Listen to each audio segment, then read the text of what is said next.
Thursday night football is on, and it's only on Prime Video. This week, NFC West rivals meet again as the San Francisco 49ers visit the Los Angeles Rams. Coverage begins at 7 p.m. Eastern with football's best party, TNF Tonight, presented by Verizon. Not a Prime member? Not a problem. Simply sign up for a 30-day free trial. It's the 49ers and Rams, Thursday at 7 p.m. Eastern, only on Prime Video. Restrictions apply. See Amazon.com/Amazon Prime for details. Rob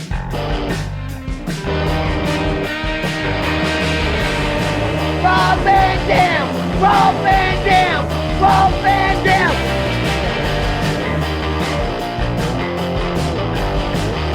I'm Rob Van Dam. The whole show. All right, what's up? What is up? It is Rob Van trash Dam. night. It's Rob Van Oh, Dam. dang it! Dang it! I was gonna surprise people, Rob, and You blew it. Fonzie gave it away. Dang it! Dang it! Well, hey everybody, this is RVD, one of a kind with RVD, RVD and KT. Rob Van Dam. Rob Van Dam. He did give it away. You're right, Fonzie. Yeah. But yes, we're live, like I said, on RVDTV.com, on RVD's YouTube channel. So be sure to hit like, share, subscribe, whichever channel you may be on. But shout out to all the people in chat already. We got Maddie, who gifted a membership to RVDTV.com already. Jeez, Maddie. Maddie's the man. Maddie's the best. Maddie's the best. We got Triple E. We got Zach White. I don't remember what it was. I'll show you. Oh, Maddie's got some good jokes. He Yeah, throws. It was a good joke singers. in his sense, you know, like it was a Yes. joke. I said, "Oh, that's perfectly a." Okay, yeah, and it was a Okay. He probably already knows it, but apparently there was an explosion at the Cheesecake Factory here in town, and the only thing left was debris. Oh my God. And it's cheese factories and cheesecake. She's. Oh, Oh. I fucked up. I Oh, fucked man. up. Dang it. It wasn't Maddie's best. Maddie's had better ones, I think. And there was an explosion at the cheese factory. No, it's not Cheesecake Factory. No, it's just cheese factory because Oh. like brie is a type of cheese. I know, but is it? Yeah. Is Cheesecake Factory not known for the cheese? It's just known for cake. No, just cheesecake and restaurant and just Oh, restaurant. son of a bitch! I don't even want to play this game. Dang it, Rob. Pressured Have you in. done stand up before? Hate crime. Dang. Well, Katie and Rob, before we get to our special guest here today and are the main topic, happened to see that you guys had a baby shower with DDP. Yeah. Talk about that a little bit. Yeah. That was our first. We have 3 baby showers. That was the first one in Atlanta, and DDP and his wife Paige and Scotty Riggs went, and a lot of my family members. So it was super, super special. It was really awesome and beautiful day. Yeah, DDP Like a neat setup. friend. He was at our wedding and at our baby shower. Like the 2 days of our lives, he was there. Yeah, we were at their wedding. Yeah. And I don't know what else, but yeah. And Scotty Riggs. Yeah. He's spirits are high. Dude's looking better than ever, you know, and it's cool to reconnect with someone like that because we were really tight in the sense that we were around each other a lot years and years ago, like early 90s, you know, to the mid 90s. And then, you know, in the wrestling business, after something like that happens, you guys are friends, even if you only see each other like once every 10 years or something like that. And being around Scotty is similar to that in the respect, you know, that we're always going to just be right where we left off, even if we don't see each other for a long, long time. But also, after hanging out with him, you know, it makes me want to hang out with him more. and spend more time with them and not have as much time in between. Yeah, he was really funny. Yeah. He was like the life of the party. That was the first time I had met him, so I didn't expect him to have like explosive personality like that. So it was. Oh, Riggs? Yeah, he brought really good energy to the party. And by the way, like, I'm blown away by how many baby gifts we are receiving. Yeah. Like every day there's just boxes and boxes, and it's like we've always both been horrible at thank you cards, and that's like something I'm weak at. Like every year when my sister sends me a birthday card and I don't send her one, it just makes me feel like a piece of doo-doo, you know, like, damn, man, I'm gonna do better. I'm gonna get it this year, but I never do, and that's something I'm not really good at. But for this though, man, so many people that are even unexpected, like people that aren't like necessarily in our inner circle are happy for us, and you know, as Katie puts it, like our babies already got so much love. People already love them so much they're not born yet, and that's how it feels. So we're eternally grateful, and man, I can't save and open up the abundance of boxes and packages that we've gotten, but it's definitely gonna be helpful because the babies ain't gonna want for shit, as they say in the wherever they say that. Do they say that somewhere? Yeah. Thought so. They say it. I've heard it before. Yeah. I've heard It's I've heard them say every it. day is like Christmas here. It's overwhelming. Like our friends have really came through, and even random people. Like, but he was saying we're horrible at thank yous, but we're gonna get better because I'm so thankful for everybody and the thoughtfulness. I was like, I'm not gonna let We got this a big go list. unnoticed. We got a big list that Yeah. we're putting together to improve. What a great time to get good at something like that, showing appreciation. Yeah, And a lot of fans that just hand us stuff. That'll be harder. You know, we thank them in person, although some of them do put their information in with different stuff. But anyway, I just wanted to say that, you know, thank you to everybody. Yeah, thank you. It's incredible. Lots of love, positive energy, and that's all we want. That's all we handle here in the Van Dam household. You guys have a baby registry, right? Do you have something set up? Yeah. Is it? Yeah, that's right. Okay. Yeah. I'll have to get the link for it. I'll share it out. I'll share the link out too. Well, thank you. Yeah, no problem. That'd be I sweet. feel like there's like hardly anything left because people have gone above and beyond for us. It inspires me to be a better friend for other people. It's pretty neat when people just like it's so unexpected. Like you know you have a lot of friends and stuff like that, but at the same time, it's still like it still warms your heart when that happens. Yeah, yeah. So speaking of friends, yeah. Speaking of, Rob, why don't you do the introductions here? tonight's guest is a very good friend of the Van Dams. We love Joe in this household.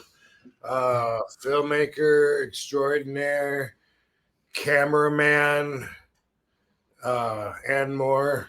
That's an inside joke. But Mr. Joseph Clarke from fucking Backrow Studios, bring him on, dude. Boom. Let's do it to it. We'll get Joe on here. Let's see if I can fix it up.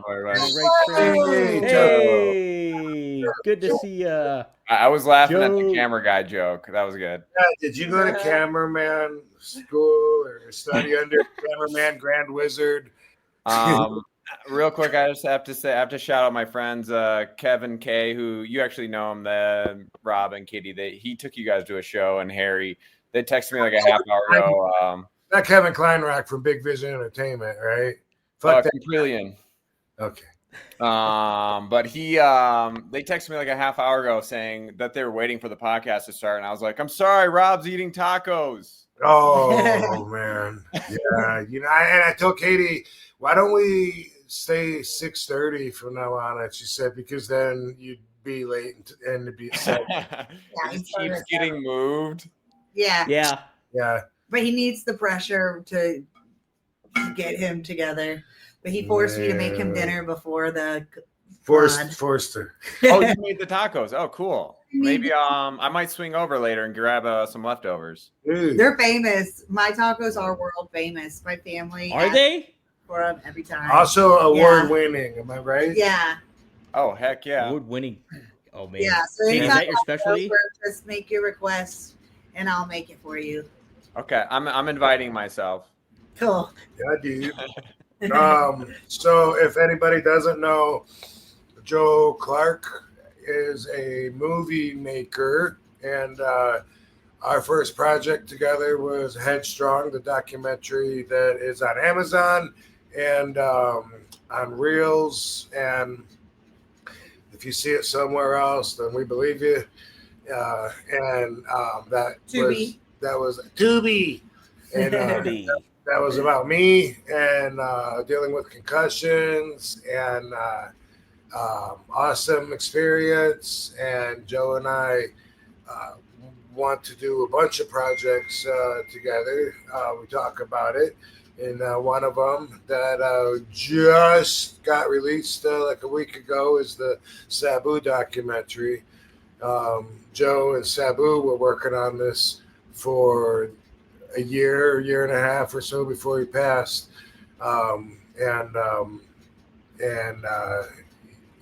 It was taking on its own life, but it's very organic, and it's out now on kinema.com. It's like cinema but with a K.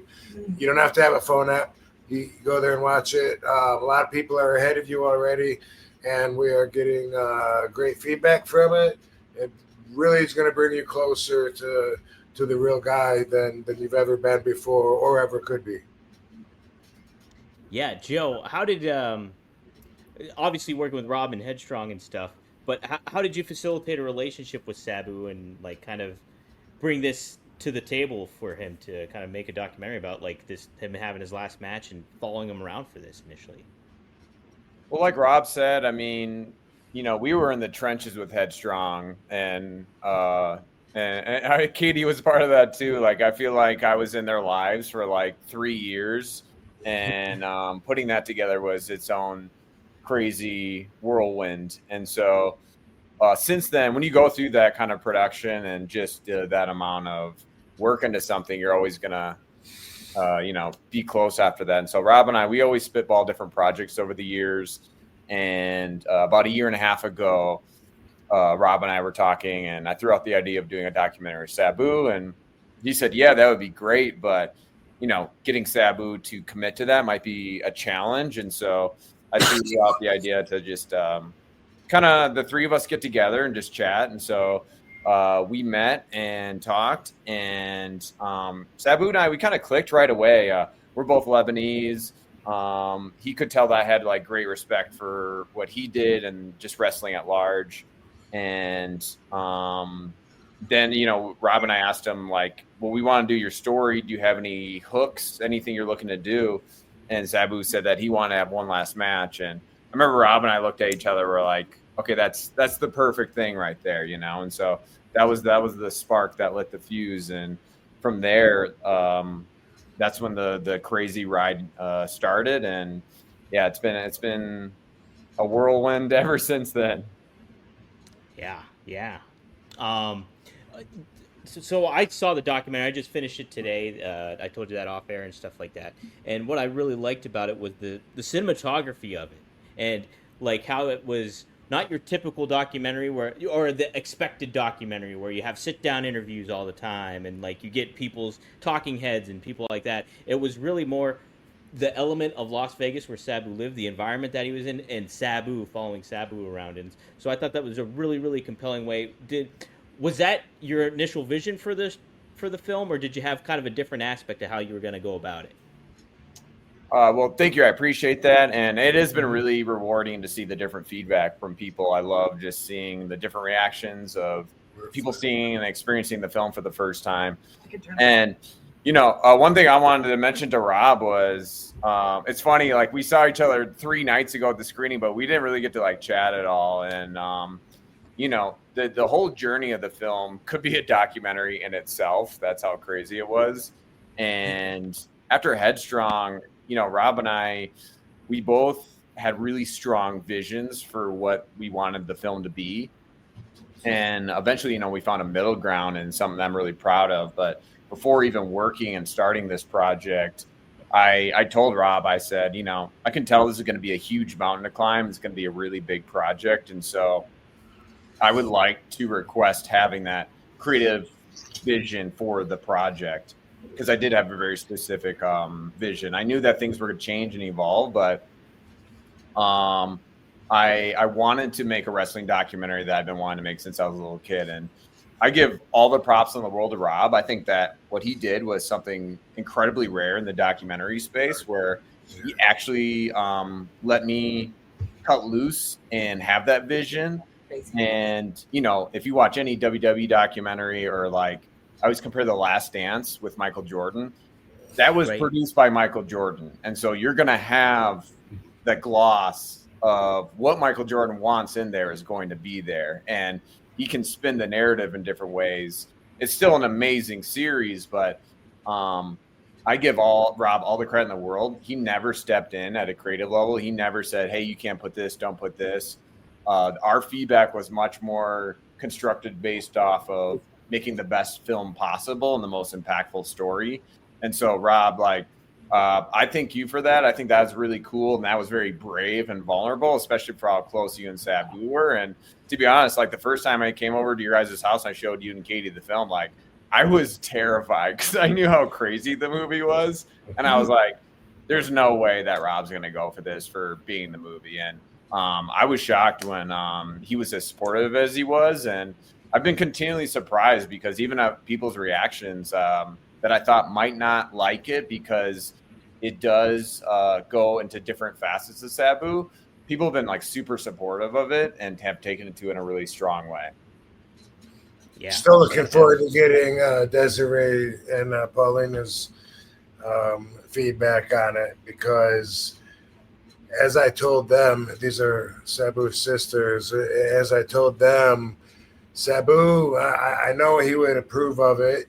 Hell, he had the camera on even during, for any questionable scenes. Are you sure that should be in there? Because it gets pretty personal, and you see some stuff that, a lot of people would opt to edit it out.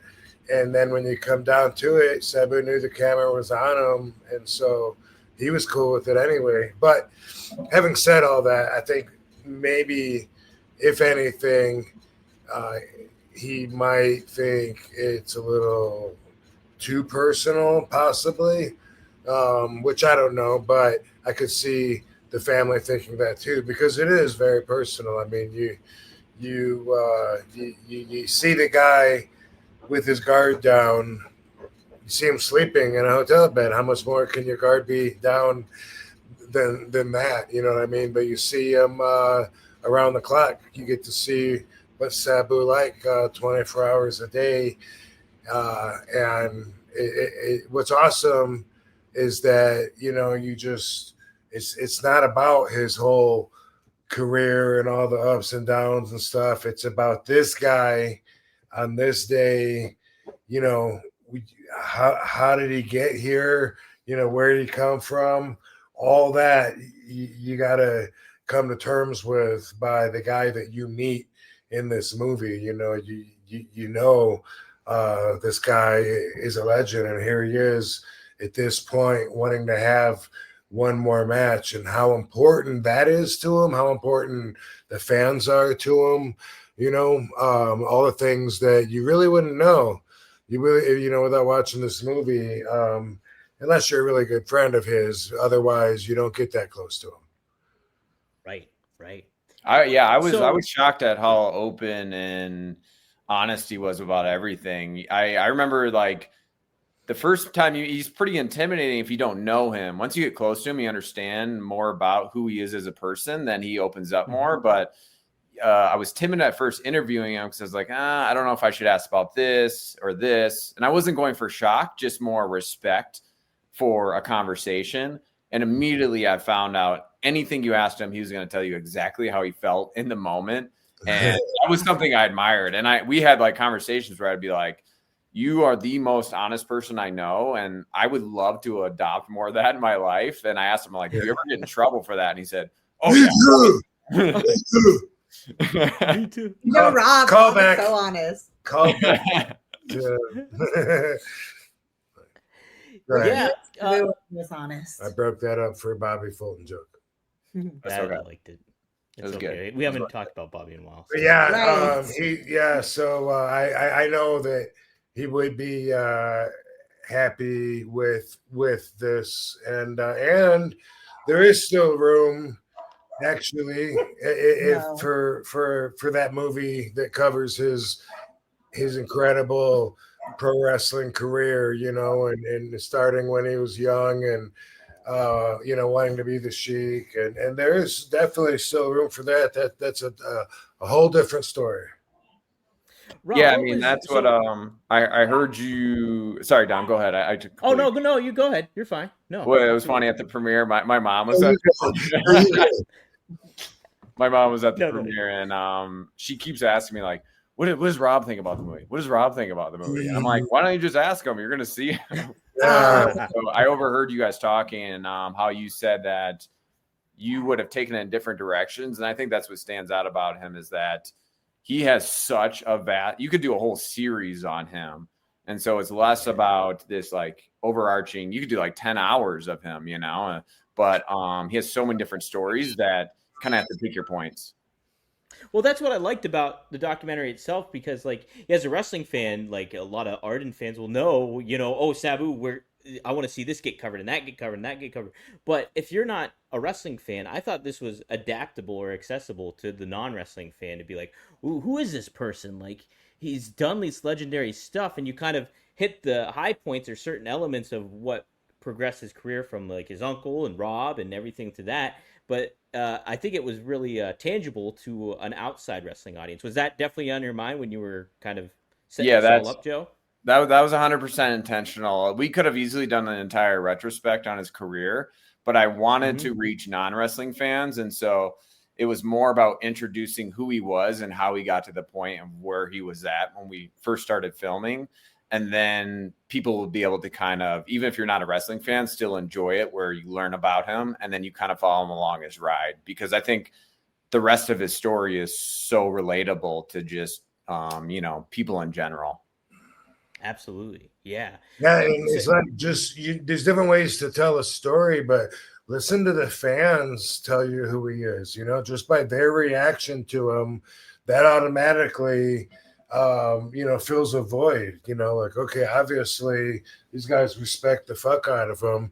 You know what I mean? Like it's an interesting way to tell the story, because otherwise if he was just some nobody that hadn't been anywhere, the crowd wouldn't know who he was either. But without tell me you're a legend without saying you're a legend. Well, that's the thing too, is that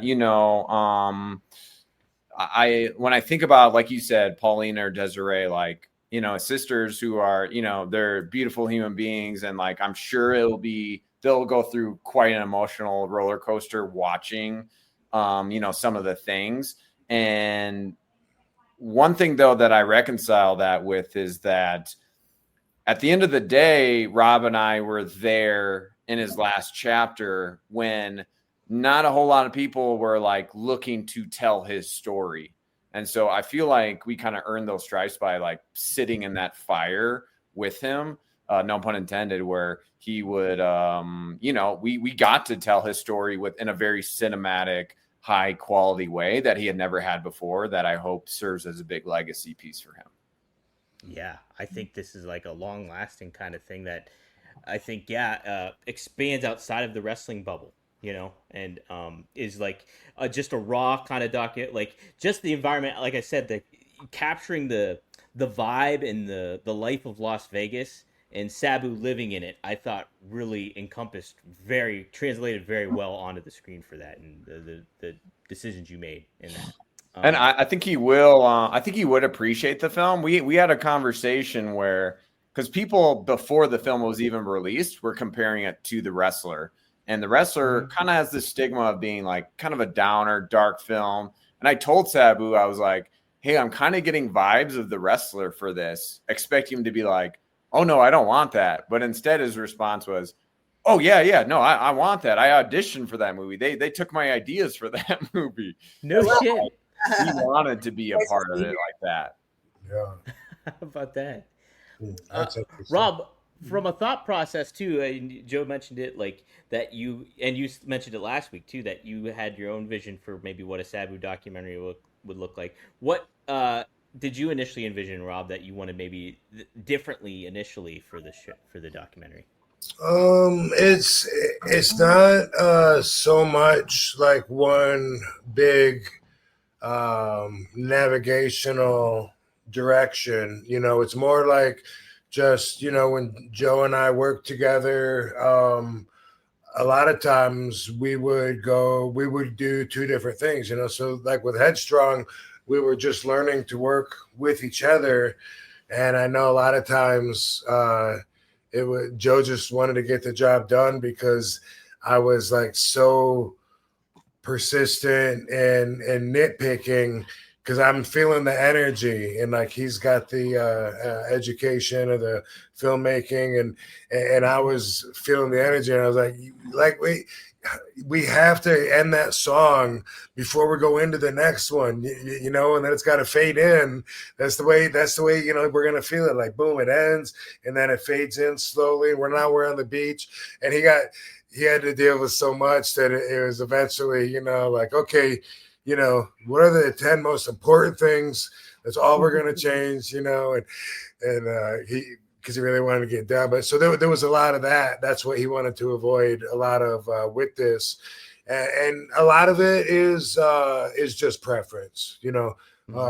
Any preference either one of us is going to be biased on, because it's our preference, you know.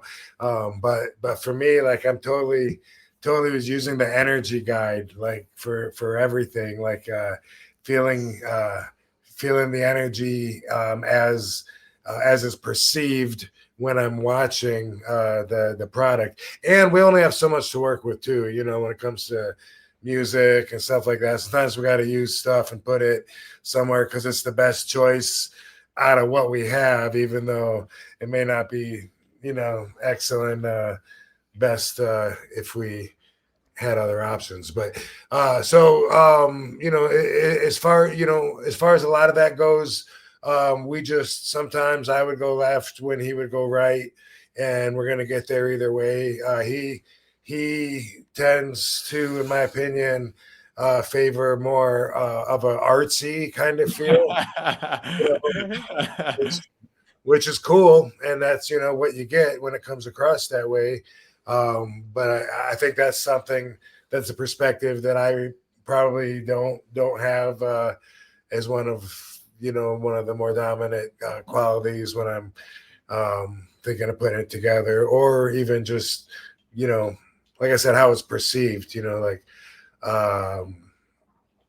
for something like this, you know, of course I'm protective of Sabu, you know what I mean? Like, but I'm not going to be more protective than he is, you know? For sure.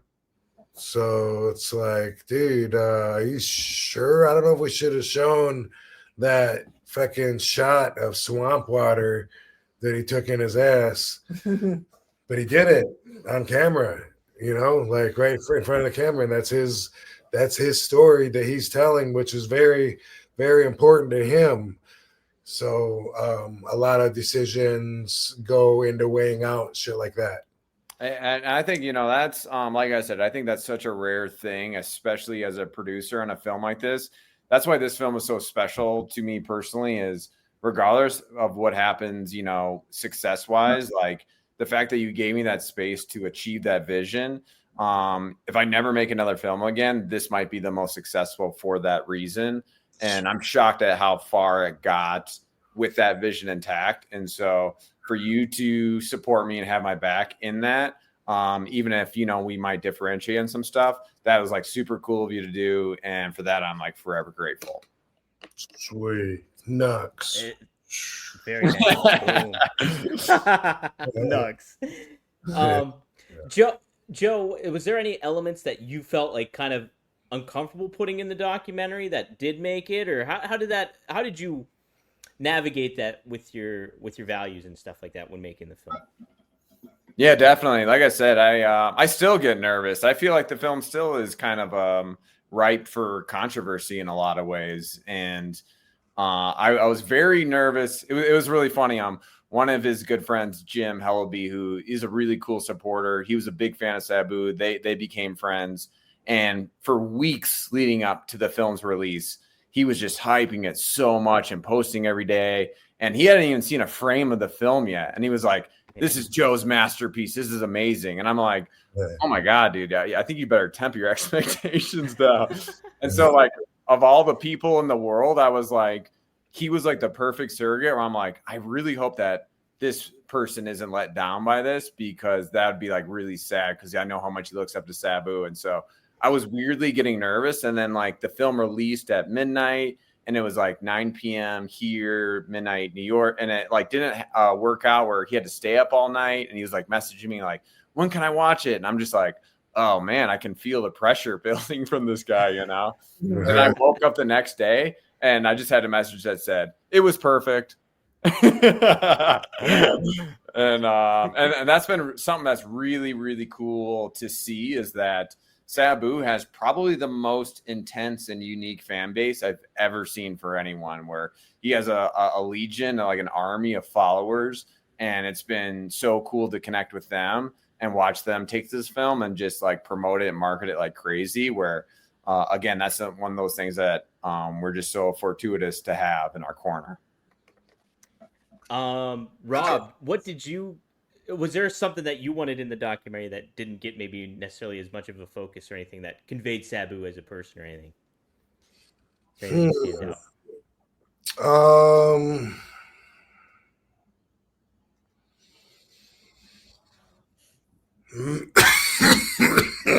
If there was, then it was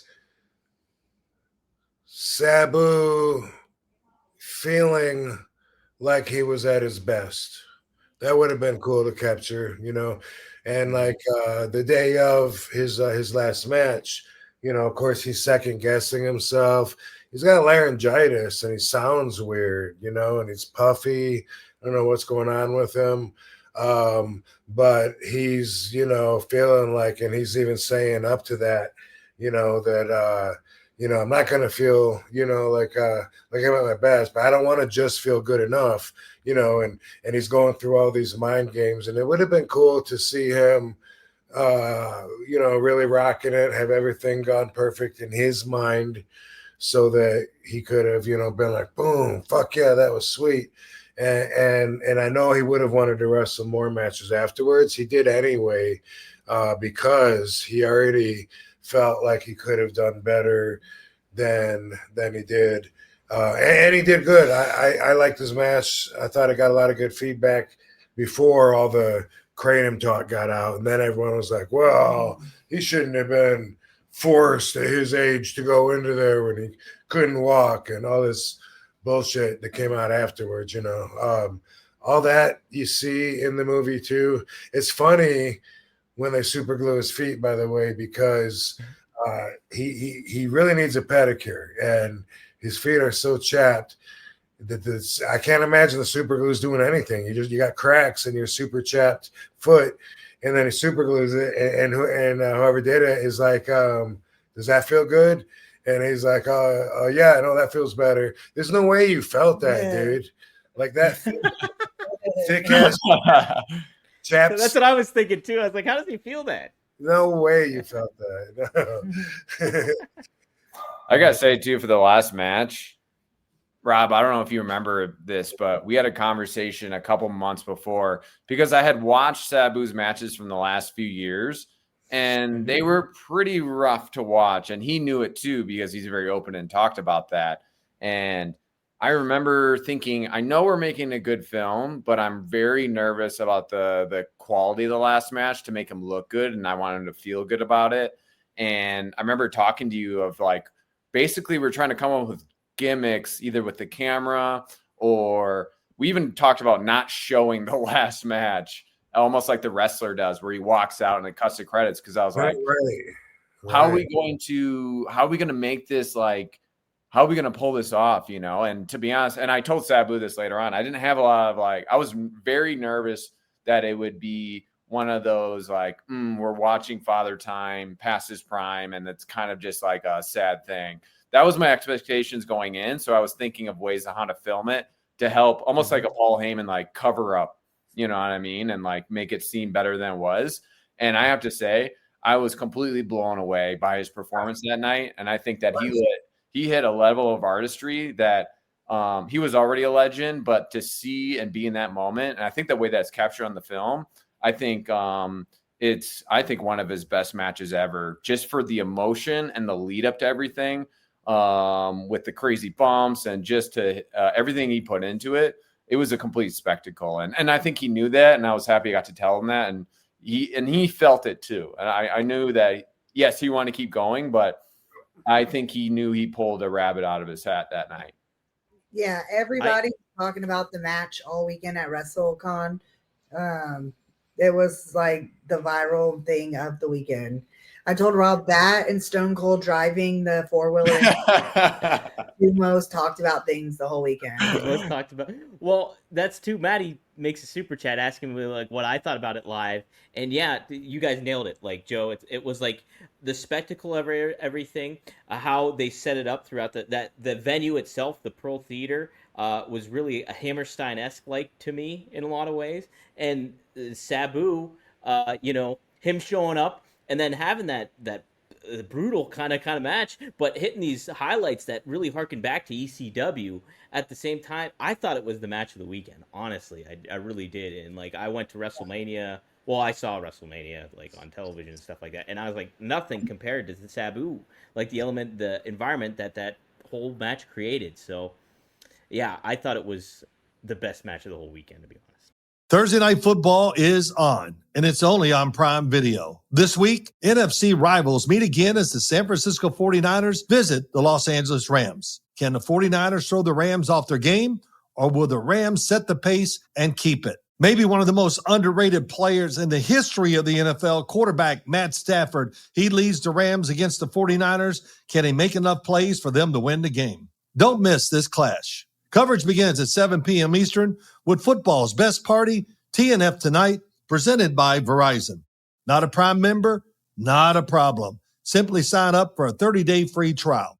It's the 49ers and Rams, Thursday at 7 p.m. Eastern, only on Prime Video. Restrictions apply. See Amazon.com/Amazon Prime for details.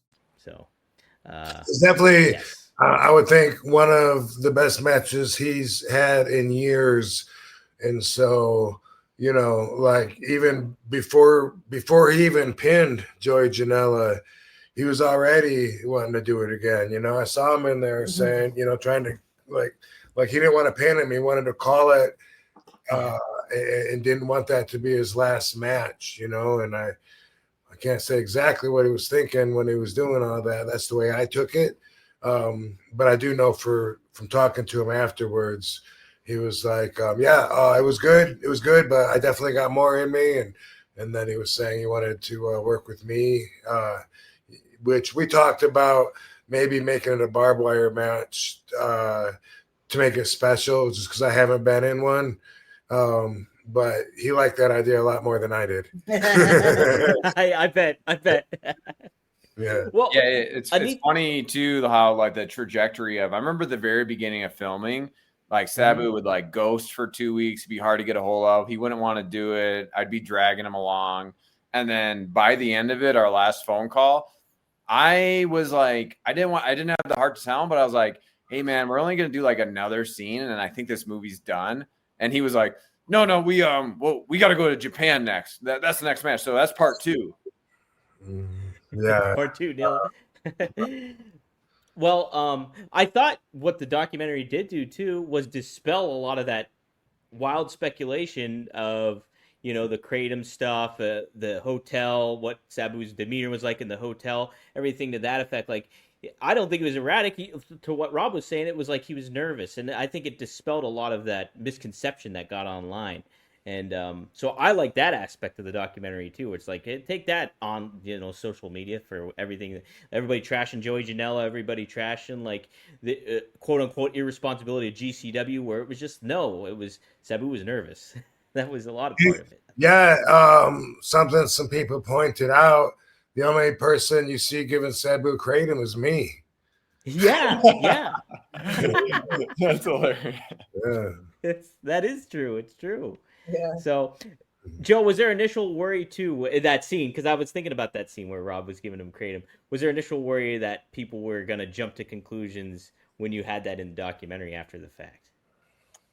Well, I guess it was just so perfect and organic how it all came about, and that's what I feel like the theme of the film is. Even with his own death, like I feel like everything was already written before we started making it. Like his prophecies and the kratom, that thread, that was just like it just happened, But also, to go back to the controversy with it. I found out very much firsthand that you're not going to get Sabu to do something that he doesn't want to do. And like, no matter how many times I would text or call him to be like, "Hey, let's like do an interview, let's film or something." Like, unless he's ready to do it, then he'll do it. Otherwise, it's not happening. So, everything he did was where he was at, and he was in control the whole time. Mm-hmm. Okay, that's good. Yeah. No, I thought that it would touch upon a lot of elements that people were like complaining about or asking about, and I thought it got addressed really well in there too. So, definitely we were. My personal goal, I think Rob was too. This is where we were aligned: is that we want to make something as authentic and truthful as possible. And so, there's a lot of ridiculous and absurd, over the top scenes in the film, but it's never us going out of the way to make it dark or exploitive or anything. That it's just, this is what is, and this is who he was, and this his truth in that moment. Right. Maddie, Rob, this is a question more for you, so I guess. Maddie, thanks. Did Sabu ever realize his impact was Hogan's status? Do you think Sabu was kind of aware of how much value he had to the wrestling world? I don't think so, really. I think that he knew he was impactful within the business, but I don't know if he knew how wide of a circle that remained true inside of. And for sure, I would say that he probably underestimated his own position and in the way that people looked at what he did, When y'all first got started, though, when y'all go to promotions, he'd say, "We're better than everybody. That's why they're clapping." Yeah. No, he would. He trained me to believe in myself, and we both, when we were rocking, and we did believe we were the best guys on the card. But you know what? Doesn't everybody believe they're the best guy on the card? At least they tell you in every promo they're the best. And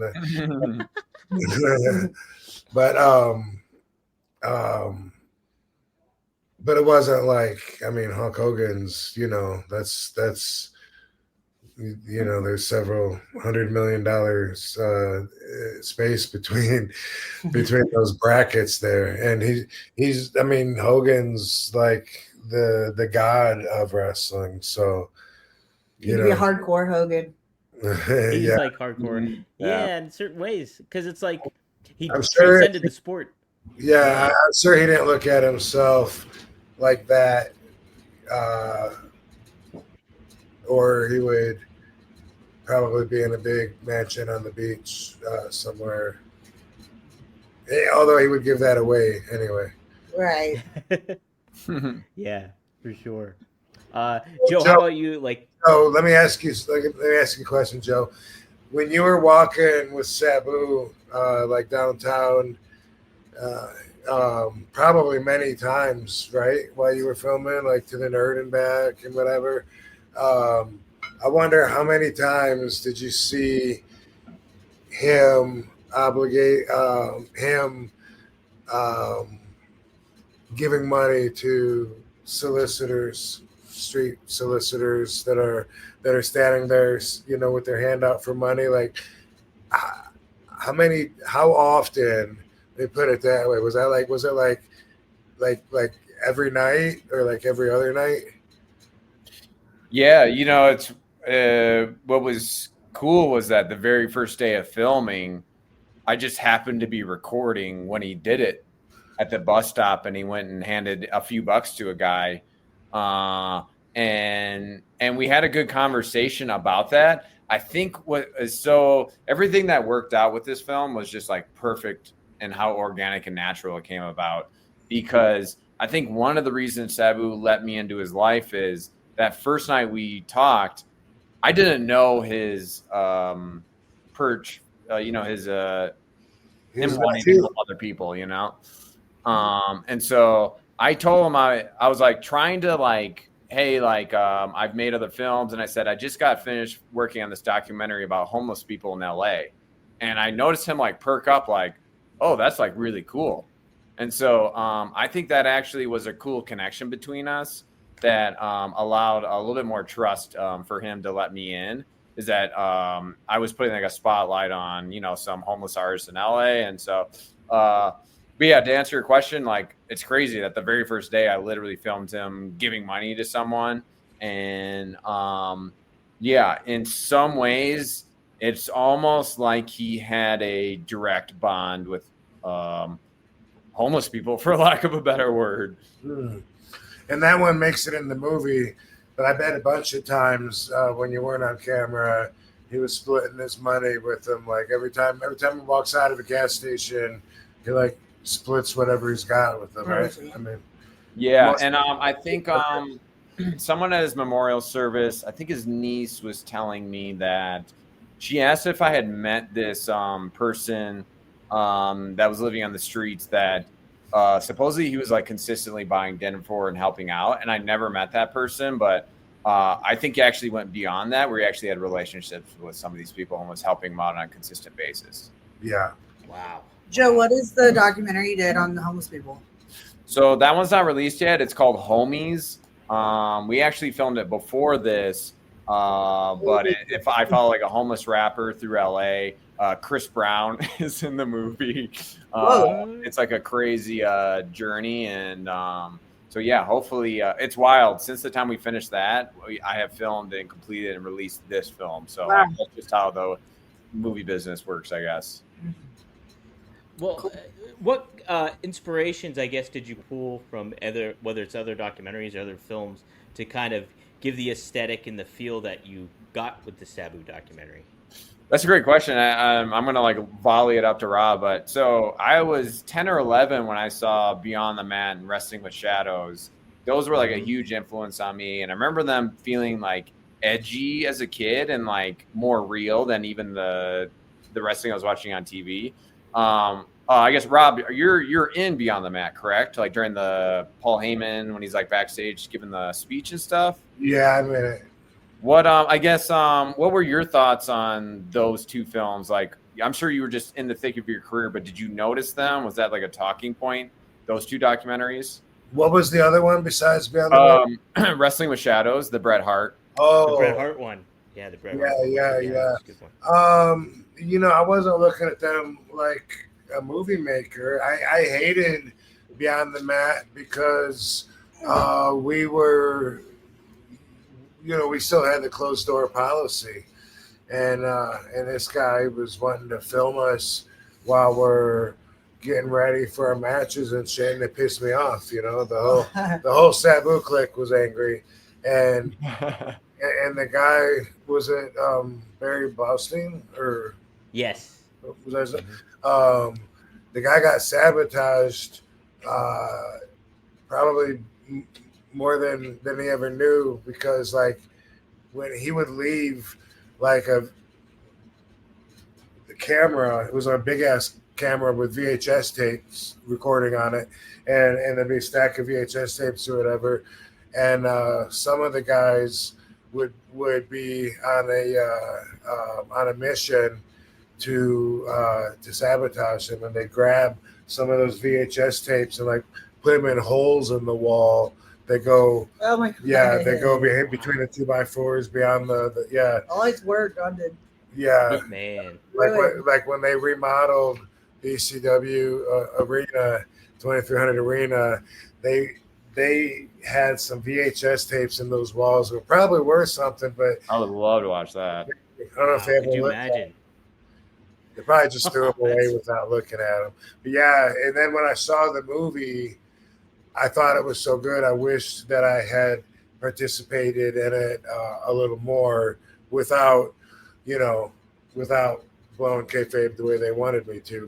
But I just wouldn't have been as much against it because like what we did was definitely damage to his progress. And I say we because it was members of people on my team. I wasn't one of the ones personally doing it, but I was like, oh my God, are you serious? And all right, well, fuck them. What they're doing back here trying to expose their business. So then with with you and Sabu, that's so interesting to hear because with kayfabe, obviously it's evolved, but that means your perspective has had to evolve, especially with like, what do you think Sabu thought about filming a documentary that's just like completely blowing up kayfabe then? Yeah, I mean, he knows it's gone now. It's like there's no being the one crazy. What is it, Don Quixote chasing the windmills? Yeah, the windmill. Yeah, Don Quixote. So as far as that goes, he knows that everybody talks open. It's different times. So I back then, I don't know if you know, Joe, but like in ECW when we were in it was either the Elks Lodge. I feel like it was the Elks Lodge, but also it seems like a building in Boston. But there was a building where the concession stand, they would take a shortcut through the dressing room to get to the from the kitchen to the stand because it just saved them a whole lot of trouble. But every time they'd come back there and Sabu would find them, he would kick them out like physically, like the guy, this poor kid would be coming through with a whole bunch of hot dogs just carrying cardboard. Sabu would attack him and like smack him out of his hand, and had him backed up against the wall. The kid's like, fucking like waiting to get hit. He's like, I told you, don't come back here. I don't want to fucking see you back here anymore again. You don't belong back here. And that was a weird time because that was still happening. But then others wouldn't support that way of thinking. So then they'd just be like, he's just having a bad night. Don't worry. And they wouldn't support that kind of protection on the business at all. But that's the way we were trained. Well, I wonder, I would love to get your insight on this. Like, I think with Beyond the Mat, Wrestling with Shadows, they have this allure, especially when they were first released, of like, we're not supposed to be seeing what's happening, which is why you're probably putting up your walls of, hey, we don't want to show this.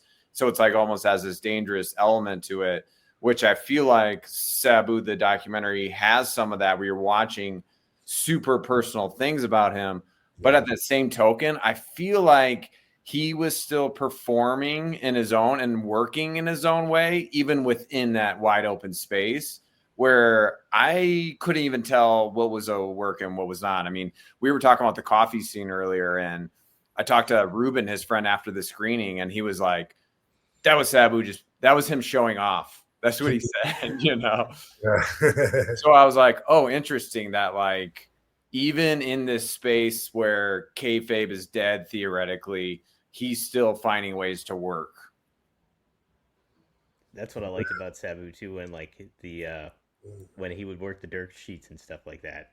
I think he was working me. Like that's the thing. Like half the time I was like in the moment, I'm like, I don't know what's real and what's not. That's when people are like, literally after the screening, this was crazy. Like someone came out to me and they were like, so how'd you guys know that he was gonna pass away? I was like, we didn't, Didn't no but clue. like in a weird way, I feel like he was kind of playing 4D chess, not only with his destiny, but just with everything I feel like he was kind of pulling some strings with me in a way, which that creates a really interesting chemistry on screen. Right. Did anybody give you a hard time filming Joe throughout the whole process? Whether you're when following Sabu around or anything like that, or did they kind of give you a pass because hey, he's with Sabu? They gave me a pass. I will say that I know that Joey Janela was pretty nervous after their match just because he was getting a ton of heat. And I think he was worried that it was going to paint him in a bad light. And I reaffirmed to him, like, I'm actually trying to be as non-biased as possible. I'm not trying to craft a narrative. I'm trying to be as wide open as possible. And he didn't know who I was, obviously, but sure. And so I think he was a little tentative and timid about that. But once he watched the film, he loved it. He said it was great. And and he's been super helpful in just promoting it. And I think just because of the reverence that people have for Sabu, it's created people going along with it and being open to us filming with them. Yeah, that makes sense. One delayed answer. You asked me earlier about, like what's one thing that I would have done differently or whatever in it. You notice there's a new girl at the end of the movie, right? Mm-hmm. Yes. Yeah. We don't describe her too much or go into her too much, and I don't think Sabu would even want us to.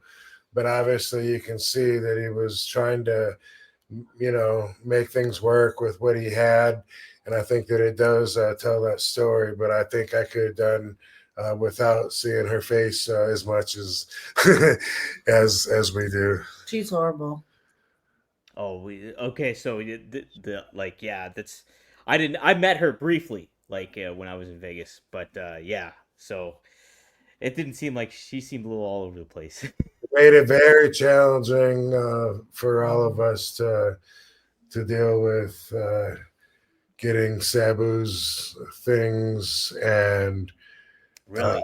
And every step of the way. So we learned to have feelings on her, not based on what anyone told us or whatever. We learned firsthand, and as did Joe. Oh man. To appreciate her for what she is and who she is.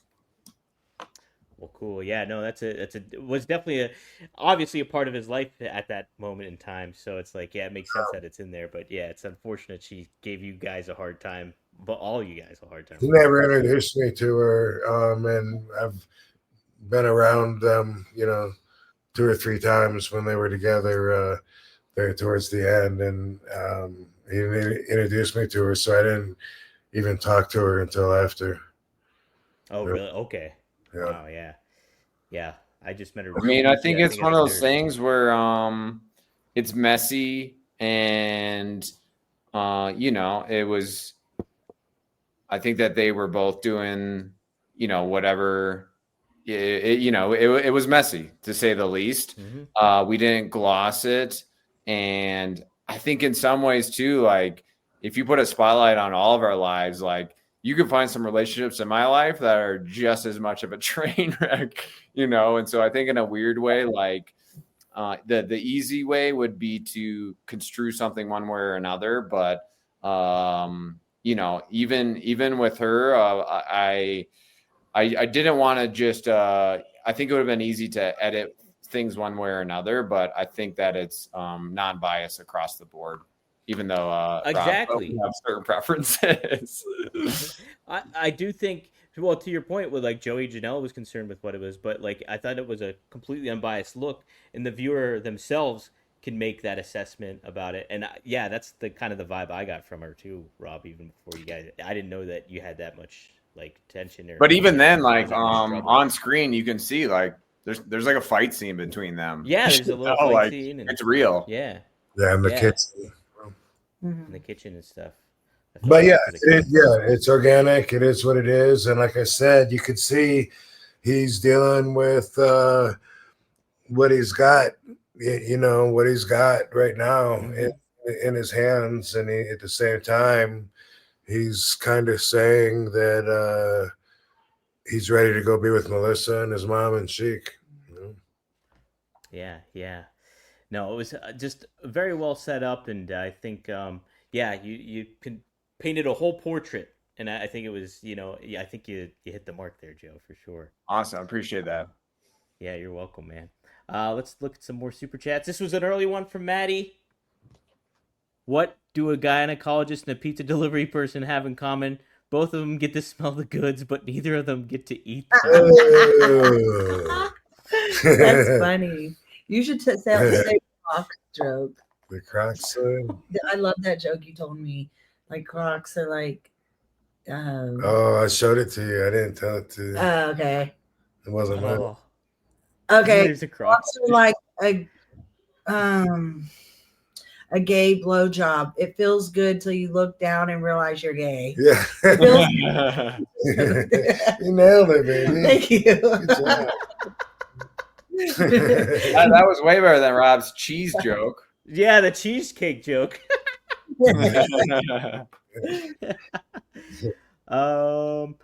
Maddie adds, Jordan never called himself the GOAT. Sabu is our GOAT. Yeah, true, Maddie. True. Gotham City Comics. This would probably be a question for later on for you, Joe. But he does ask, can we buy a physical copy somewhere? Not yet. I know that much. But Joe, would there maybe be plans to later have the documentary be on like a Blu-ray or DVD or anything like that? Yeah, so we're not supposed to officially announce, I don't think yet, but we do have next April. We'll have a special collector's edition Blu-ray coming out. And also what I'm personally most excited for, I've been bugging Rob, but he's like, I don't want why. I'm like, dude, we have to do this. But there's also going to be a VHS collectible of movies. That I'm really excited about. I'm pumped for that. Dude, I will totally buy that. Yeah, for sure. I think a lot of people would. I had someone offer me, they said, I'll pay you to convert the movie to a VHS for me. So the market is there for sure. No doubt. People want that. Dominator? I do. I have one over here. It's not set up, but I do have it. I don't even have a VCR. I just want the tape. I don't know why. I just want a tape of it. Yeah, like I wouldn't even need to watch it. I'd just love to have a VHS tape, the physical copy thing. Nice. That's awesome, though. Good idea. Let me see. I want to make sure I get all the good questions out here. Shout out to Dirty Dick Flair, who's been in the chat too, adding some stuff about some things too when it comes to. He said Joey Janela was pushing for the last match narrative. Sabu said from the get-go it wasn't going to be his last match, so he definitely had more planned, right? And I remember seeing Sabu after the fact, and like the day after, he's like, "Yeah, that's not my last match." He was saying that the closer it got towards that match, the more he was just like, it's one of my last matches. Yes, one of my last matches. Yeah. So good stuff. Cool. Hey, we didn't play the trailer. Do you want to the guys watch the trailer real quick just for so fans to check it out? All right. So here is the trailer for Joe Clarke's Sabu documentary. Check it out, guys.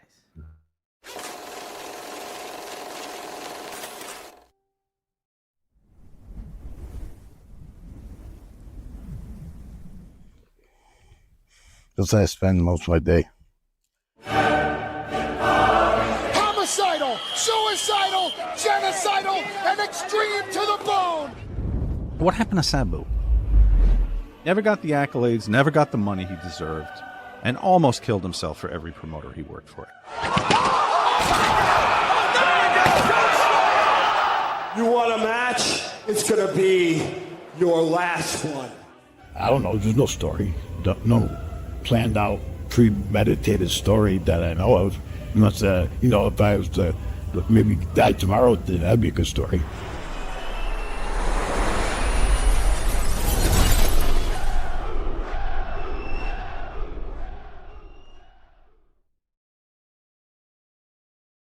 Heck yeah.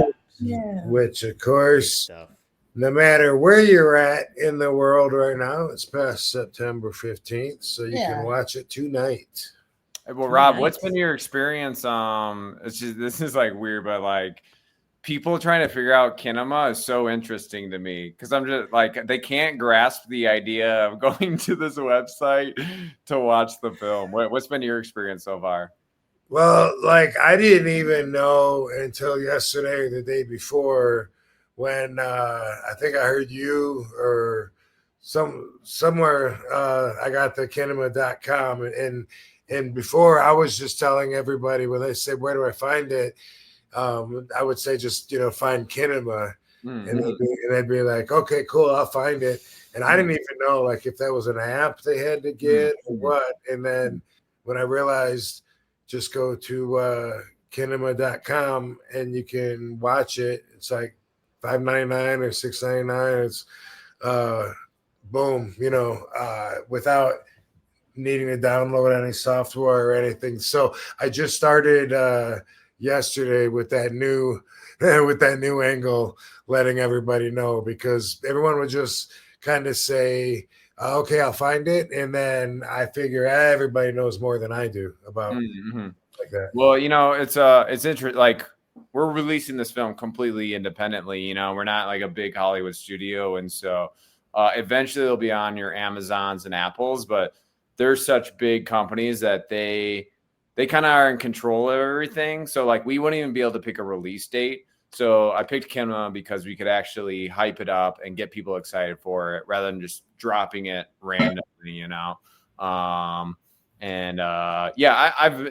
been a good experience. So people that watched on the website said that it plays like really well. It's really high quality. So I'm Joe, happy. it was awesome. Like it was so accessible. All you do is like they have like get ticket. You click on that. You enter your payment information, whether it's PayPal or whatever it may be, or credit card, and it's so accessible. It started right up. The picture's crystal clear. It's really an efficient website. So yeah, I can't praise that enough. And of course, that's the platform that Ravens movie is on. Also, have you seen that yet, Rob? I was going to ask you that. I haven't yet. And people can pull it up on their phone and then just go to Screen Mirror. All you do is just go like this, swipe down, and right here, and then it's that icon, and then your phone will directly to your TV, so you can watch it. Just pull it up on Kinema, and then click that button, and then it'll show up on your TV. That's great. That's awesome. Yeah. It's also I feel like it's this cool. What's weird is that there's certain barriers where it's like people have to take an extra step to watch it, but I feel like that's the perfect Sabu experience of like it's this exclusive underground way to go and seek it out, and like that's what I had to do with his matches back in like 1997. You know what I mean? So like I feel like it fits pretty perfectly with this vibe. Joe, I know I probably asked you this in our first interview we had when we had you on here. Who were your big favorites when you were a kid growing up? Well, I mean, I guess I'll just relay. This is kind of funny, Rob. I almost texted you this, but I was in Minnesota a couple weeks ago, and actually, I went to junior high in Minnesota, and that was 25 years ago, and I have not been back since.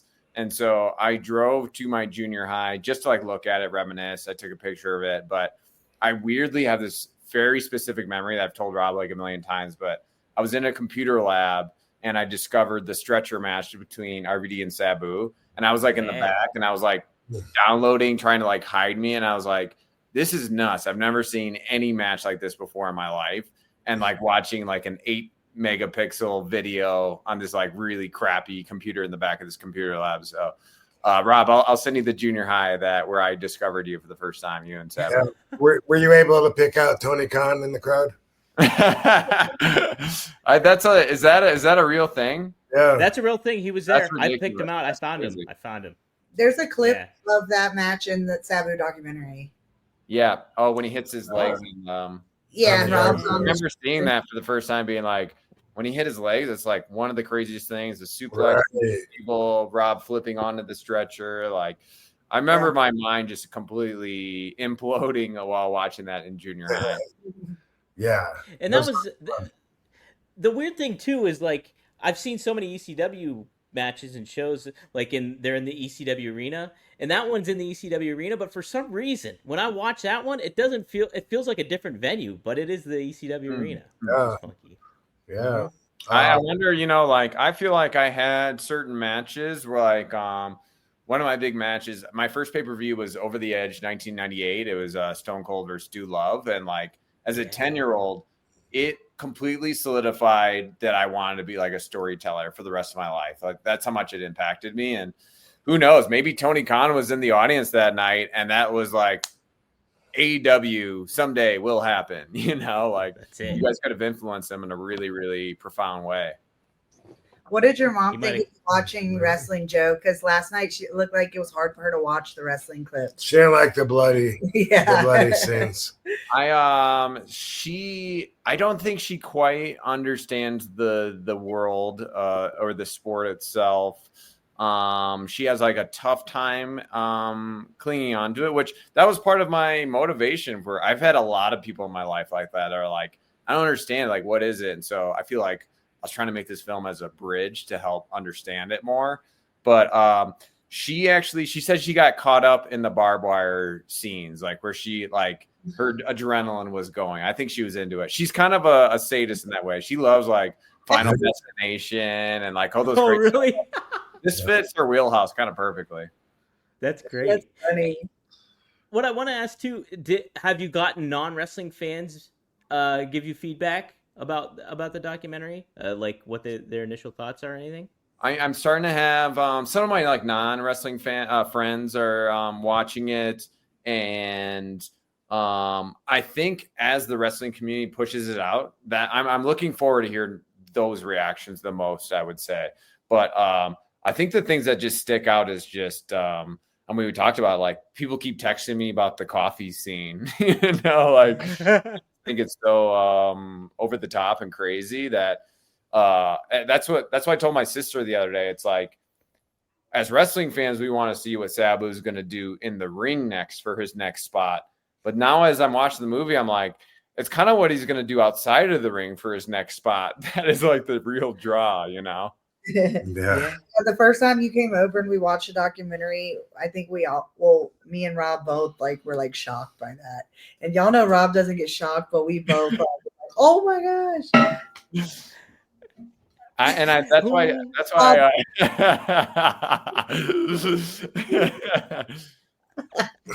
I think though that is that Sabu's performative style. I think that he might have been trying to pop Rob in the moment. Who knows? Rob. He's like, Rob's gonna see this someday. He's gonna be like, what the hell? What the hell's this? My favorite kind of scene, I guess, and I told Rob this last week, was the where they're riding bikes together. Yeah, that was that was so cool. Right. Can I say the line, or is it giving it away? Say it. Oh, okay. Well, I loved when he said like that he loves hanging out with Rob and people seeing him with Rob because he always like brags about their friendship. That's not exactly what he said, but that's what it meant. And that really made me cry because that's just so sweet.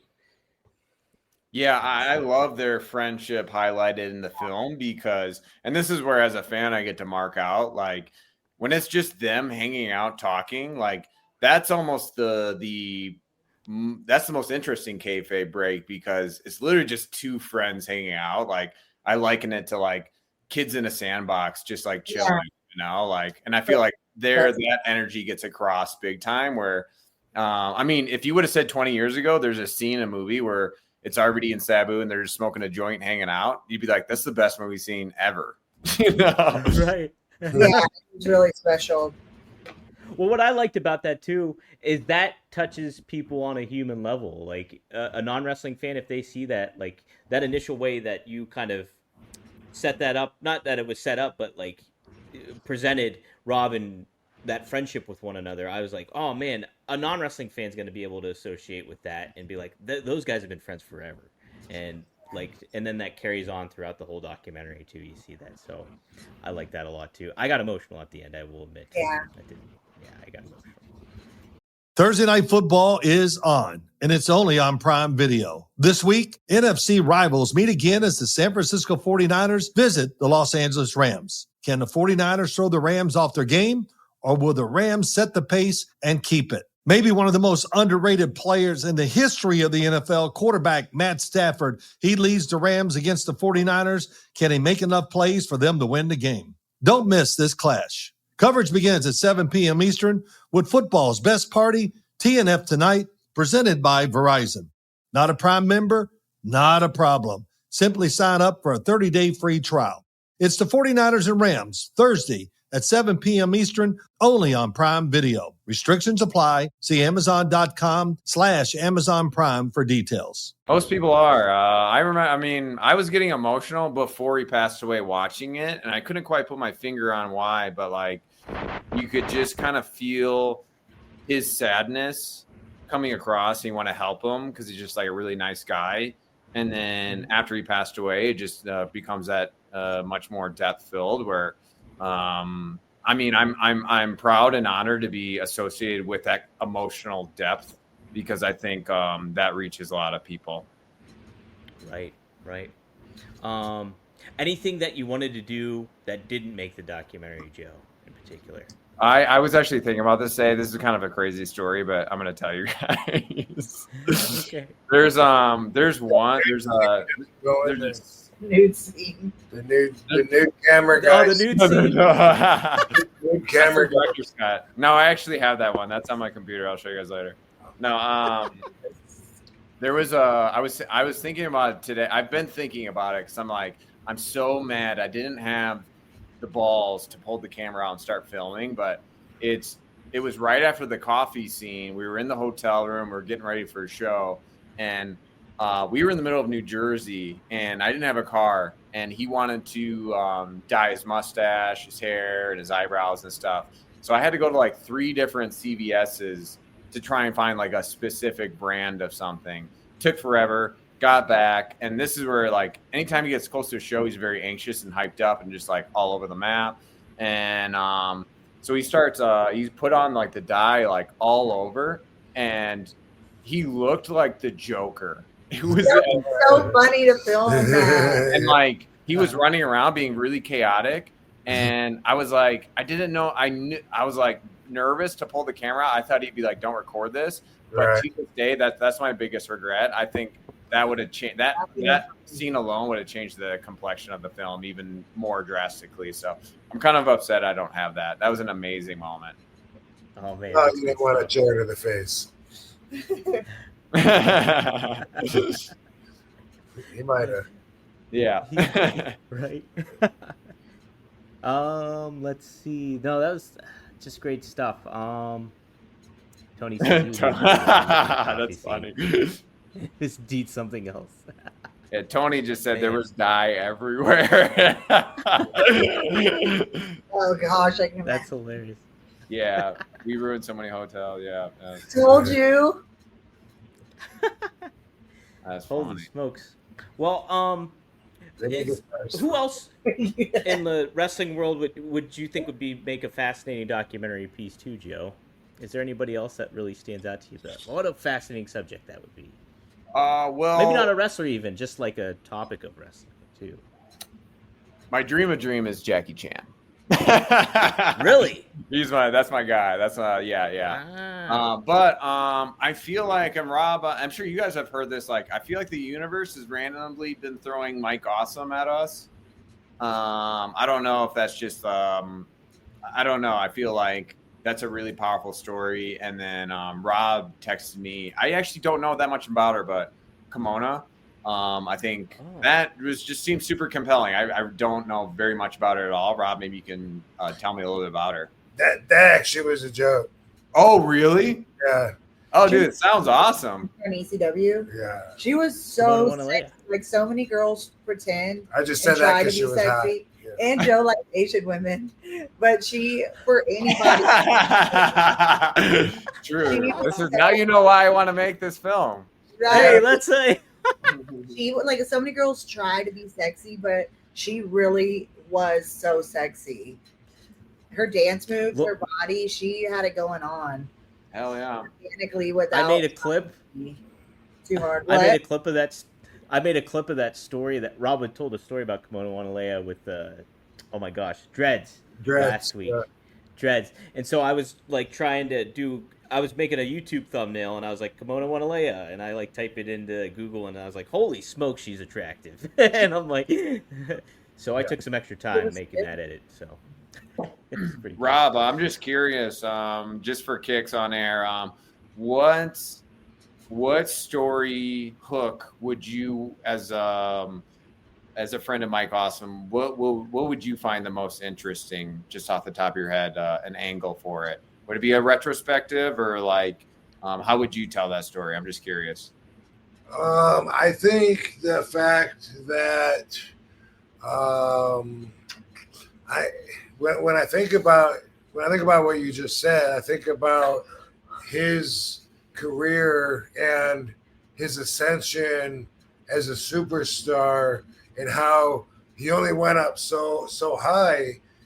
But I feel like just showing him in the ring and showing the way that dude did it when he was in beast mode, I think that alone, I think would give the watcher the feeling that he was entitled to be a really big star. So if I never heard of him, what the fuck happened? Wait, Andy's Hulk Hogan's cousin? What? And what else about him? Like, wait, let me see. Man, this guy looks fucking amazing. What happened to him? How come I don't know? How come he's not, in WWE at the top right now? He fucking hung himself. You want to hear his story? And I, as dark as this is, and Rob will say that I make artistic choices, but I think he also say that I tend to go darker in some routes, and I would say that that's kind of an enticing draw of what makes it really interesting too. I don't know much about the story. I read a little bit about it. Is the Hogan cousin thing, is that a shoot? Yeah, it's through Horace Boulder. So Horace Boulder is, I guess, Hawk's nephew? And Horace Boulder and Mike Alfonso are cousins. And so, yeah, I mean, it's one, as far as catching somebody's attention, it is a true fact. But that with seeing him in action, I think alone is enough to say wow, this dude's, awesome. Why is he not on top of the world right now? And then why just from your perspective, why do you think he did not break that glass ceiling? What I'm just trying to wrap my head around what we would dive into. What held him back, would you say? Well, I think the fact that he ended his life pretty much, kind of shut down any opportunities that he could have had after that point. So you think if that he would have broken through, you're saying eventually? Yeah, and when I think about back when that happened, where I was in my career, I was still on my way up. You know what I mean? We can look back at ECW, we were in our prime, but we weren't. We were still on our way up. We were still making a name for ourselves, still, putting everything together. And then, Mike was a part of that with WWE the first couple of years. What was it, 2006? Probably 2007 was probably when he died, probably around then. I think you're right. Yeah, around then. And yeah, when I just think about where I was being on top, sure. I mean, that's where we were with that. That was our time to maybe even a little bit more down the road, to get even more respect, especially when you look at when I was there, some of the guys that were so far underneath, like Dolph and Kofi. There was a bunch of guys like that were just they were just down at the bottom of the card, and then eventually, just from being there long enough, boom, those guys are main eventers, getting the main event spots and stuff. Mike, Drew McIntyre. Yeah, same thing. Yeah, Drew. Yeah, that's a good one. Yeah. And so I'm saying absolutely Mike would have been way ahead of them because he already had all the superstar quality and everything. And so, yeah, I think, but I mean, there was more to it than that because they did make a joke of him in WCW. I don't know what that was. Yeah, I was gonna say that. Oh, Because they made up like the fat lady's man or that From the 70s guy. 70s. Yeah, I don't know Yeah, what that's about. he got paid big time to go there, but like they didn't use him right at all in WCW. It was just he could have been a world beater. I don't know if that was a rib or what. I don't know. I don't know either, but yeah. But we were still they just early really enough in our miscast him. we were still early enough in our career though where I definitely think he would have got his flowers. Yeah, absolutely. Yeah. And man, that match he had at One Night Stand with Masato Yeah, I was gonna Tanaka mention that. was- Instead, he's Goodness. pushing up daisies. who was he? Who did he wrestle at One Night Stand? Masato Tanaka. Oh, cool. Yeah. Yeah, it was a wild match. Yeah. Wild match. That would be fun to talk to Tanaka about him. Yeah. Heck yeah. Well, Rob, you also made mention too how much he loved his kids. Oh, Another yeah. big aspect to him. That was one of the biggest things about him because he and I rode together a lot, just he and I in the cars down many miles of highway and had a lot of time to talk. And that was consistent with him as he missed his kids. He loved his kids. And he used to smell them down like an animal. He said he loved just like holding them and sniffing them and smelling their clothes. And I thought that was interesting. So obviously, and he would say to me that, you know, he didn't miss his wife, but he missed the kids. And so they're going through a divorce. Boom, boom, boom. Mike kills himself. Obviously, she said she's gonna keep the kids and make it so he can't see them. There's obviously it had to have been what broke him. Such a shame. So sad. You've lost so many friends. Yeah. That one, like, there's definitely, that's the one thing that would have made him not want to live anymore would be if she said, you ain't seeing these kids no more. So, yeah. That's not. Yeah, There's only so much a man can take. Yeah, that's true. James Weston. Especially when you're depressed, which, by the way, that just reminds me, September is Concussion Awareness Month. I haven't been talking about it enough. I forgot that Chris Nowinski mentioned it a long time ago, and I think I was supposed to get a follow-up that I didn't get. But either way, even though we're running out of September, time does not run out for the help to be there for you. And yeah, you can, if you're there to give, you can donate anything from cash to your brain. I know I did.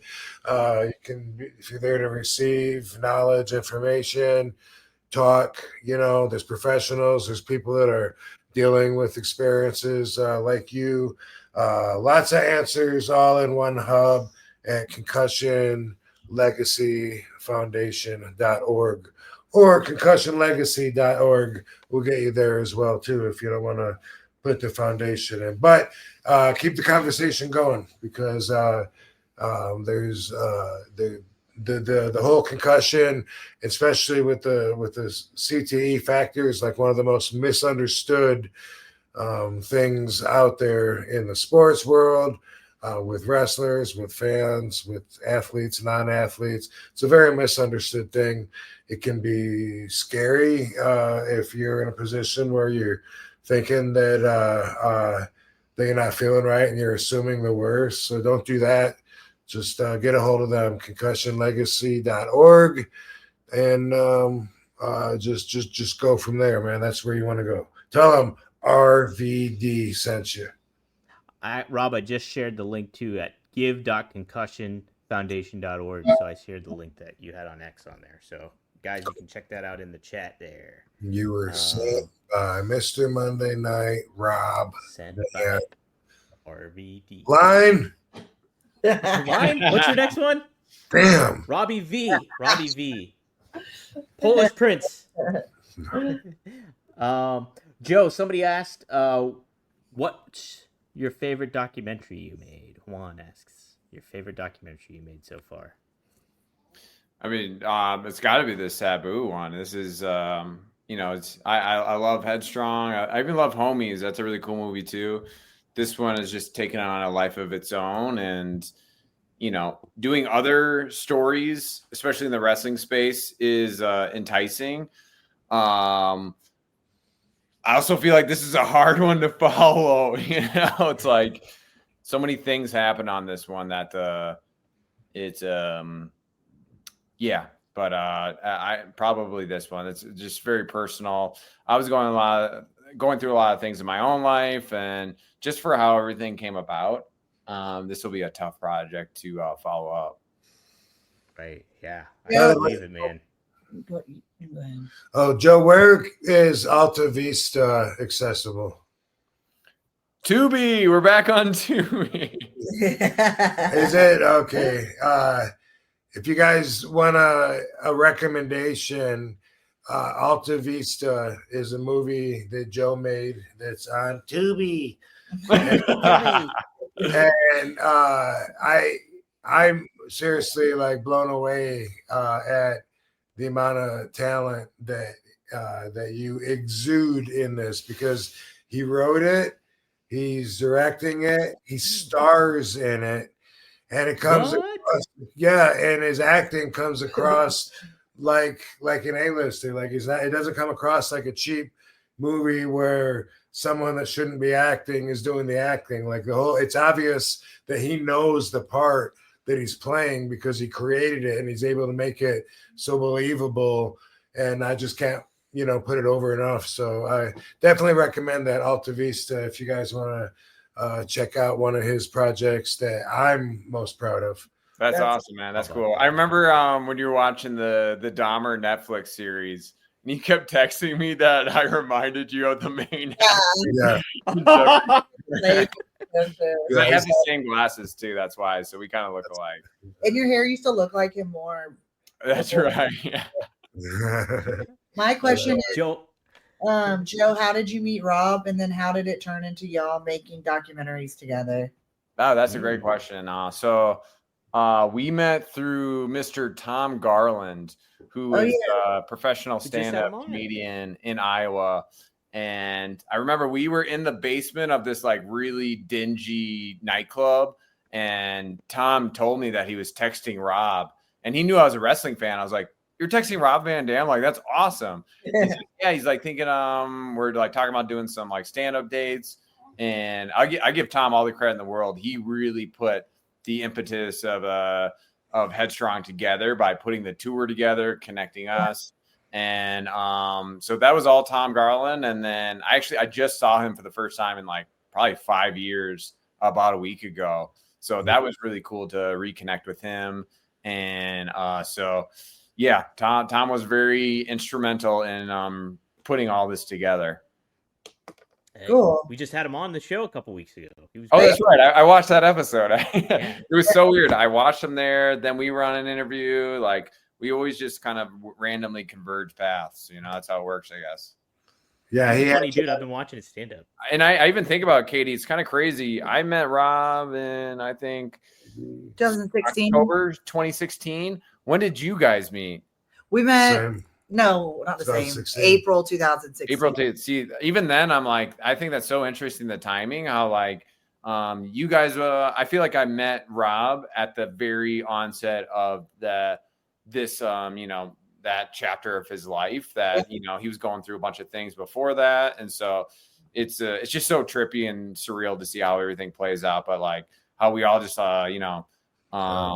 cross paths at, this intersection of a time. Yeah, that was a big changing year for you in a lot of ways, ups and downs. When did Joe say we met? November 2016. So I think so. Yeah, something like that.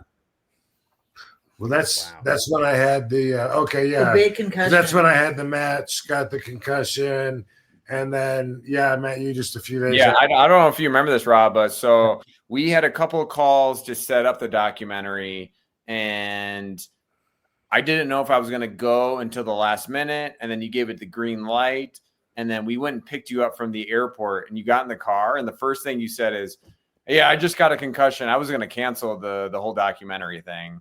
And you're like, and I was like, I don't know, what do we do now? You know, Right. That was literally day one. It was crazy. And I had double vision. Yeah. The whole time. How long did that last, Rob? It lasted for a while, didn't it? I think the better part of 2 years. I think it was 2018 time when I finally. It's crazy. That's crazy. Wow. I just finally went away. Oh man, yeah, that would be scary too. Like especially like, and you even think that's 7 years ago. So like the knowledge and the education people have gotten on concussions since then, but like at that point, it's even more scarier to think back then. And did you think, is this going to last forever? Well, I wondered, and nobody could really tell me because it's like I'm part of the study, living it right now. Mm-hmm. And that is how it is with concussions, because the whole thing is still relatively new, as far as like we don't have hundreds of years and thousands of brains, that we've studied. Instead, we're kind of learning as we're going along. But they gave me hope. That's what it was. I can't remember the doctor's name right now, the neurologist, but not Nowinski, right? Right. No, but he recommended me to this guy so I could find the guy. He helped me get help, and told me where to go. And anyway, the doctor, I'd say, is this going to go away? And he said, yeah, I think so. And I was like, but I mean, it's been like 6 months. And is it going to be years or is it going to be, he goes, no, I don't think so. And he was just, but they were, they were honest. They're like, we really don't know. I don't think it'll be that long. I think he'll be all right. And just keep with the therapy, keep doing the vision therapy, and I did. And they were right. Eventually I went back to getting my eyes tested and being able to see as shitty as I normally can see with my but the whole time, they gave me hope. I believed them, but sometimes I was like, what if it doesn't go away? Like they don't seem to be so sure, but they kept me believing that it probably would. And I would notice little gains with, cause they had me on so many different vision therapy exercises that I could tell when I was improving at them, Mm-hmm. Yeah. Right. Katie, can I ask you a question? Yeah. So I'm going to one of the showers I'm going to the nerd one. That's I think next week. You guys have mentioned getting lots of baby gifts from everyone. Is there anything that you guys haven't got yet that you're still looking to get? Oh, you don't have to bring us anything. Your presence is our present. Yeah. But yeah, just you being there is awesome. But we have a registry if you want like that. We've just been putting cool. Or if you just see something that's babyish and reminds you of us. Yeah, we got so many. Yeah. So many. If you see something, say something. Yeah. I know I want to go to the October 4th. I just don't think I can make it for financially, but I'll definitely want to get you guys something for sure. We're gonna do one here in Vegas at the Nerd Bar, and then we're gonna do another one in Florida. Oh, cool. If you're one of my friends in those areas, hit me up and I'll give you all the details. Okay. Yeah, we're doing this other one in Florida because our family lives there. So nice. Okay. Sweet. When is that one taking place? That one's gonna be at the end of October. End of October. Okay. And then we have a few bookings in November. And then the end of November, I'm going to be cut off from traveling. I'll be too big to travel. It's already starting to get uncomfortable. Like I'm getting huge. The babies are. Yeah. I show them every hour. I'm like, look, they grew. Look how big I am. Yeah. I was like, it looks like I swallowed a beach ball. Well, you also have 2. Right. Yeah. Yeah, you got 2. Yeah. Yeah, it's 2 of them. I saw the I saw the sonograms where the Sabu's smoking, you said, Yeah. and the other one's kicking. Yeah, that's Karma. Karma was smoking. Yeah. Oh. Karma was smoking. Okay. And Saba had her foot up by her head, like, so I was like, she definitely has Rob's flexibility. But we can tell we can already tell their personalities in the sonogram. Like Saba is like really shy and like really a nonconformist. Like she only does things if she wants to do it, not because they're like trying to not like they try to like wiggle her around to get better pictures of her, but she just she's more stubborn. So I was like, we're naming that one after Sabu. There you go, right? That's Perfect. incredible. Guys, enter the room dick first. Big Dick Dudley dick first. Blue Chew isn't just a tablet, it's a cheat code for your crotch. Stronger, harder, longer lasting, like someone gave your downstairs a pep talk and a gym membership. Blue Chew is the original brand offering chewable tablets for better sex. Guys, this isn't about performance, this is about legacy or third legacy. Give our group chat something to talk about. You know, when you lay it down, they're talking about how it gets up. Nothing makes you more of a legend than a little Blue Chew. Discover your options at BlueChew.com. And we got a special deal for our listeners. As always, get your first month of Blue Chew free. Free. Just use promo code RVD at checkout and pay $5 for shipping. That's it. Join Blue Chew's mission to upgrade humanity one thrust at a time. Head to BlueChew.com for details and safety info. And big thanks to Blue Chew for sponsoring One of a Kind with RVD. For the record, so far, I got Gail Kim's back. Hey, me too, Rob. Me too. I definitely got Gil Kim's back. I love that you're getting that over as a catchprise now. Right? No, I got it back so far. You have to say so far because we don't have all the information yet. We don't have all the info yet. Rob, did you want to elaborate on the Gil Kim stuff? Because I thought it was a Can you fascinating. believe all the hate she's getting? Unbelievable. Because she said she doesn't like death matches, and so everybody is hating on her. I don't know exactly what she said. I think she was a little more insulting and said this is complete trash or something like that. It was a little more descriptive. But I saw one of the comments I saw, I think it was Jordan Grace, that said, I don't agree with Gail Kim, but if she has one opinion that's different, it doesn't negate her entire career. And that's really like what the last several weeks have been about, is trying to re-educate people that it's okay if someone has a different opinion than you. It doesn't mean that their life isn't worth anything. Right. Rob, I was looking at some of the comments people were making underneath what she tweeted about a couple of times and saying awful, awful stuff just based off of a wrestling take, too. It's just like, relax, everybody. They would like have it. The cyber bullies, ultimately, they would like it if their targets would kill themselves. That's what they want ultimately. That's crazy. I actually met her, Katie, at one of your WoW events, and she was so cool. She's so nice. She is so nice. Which WoW event? It was in LA. It was downtown LA. I think they're all there, but I can't remember. But we were all hanging out in that side room. It was like a big party. She was super cool. She like got me a shot and stuff. I know she's married, but obviously we know why I love her too. So.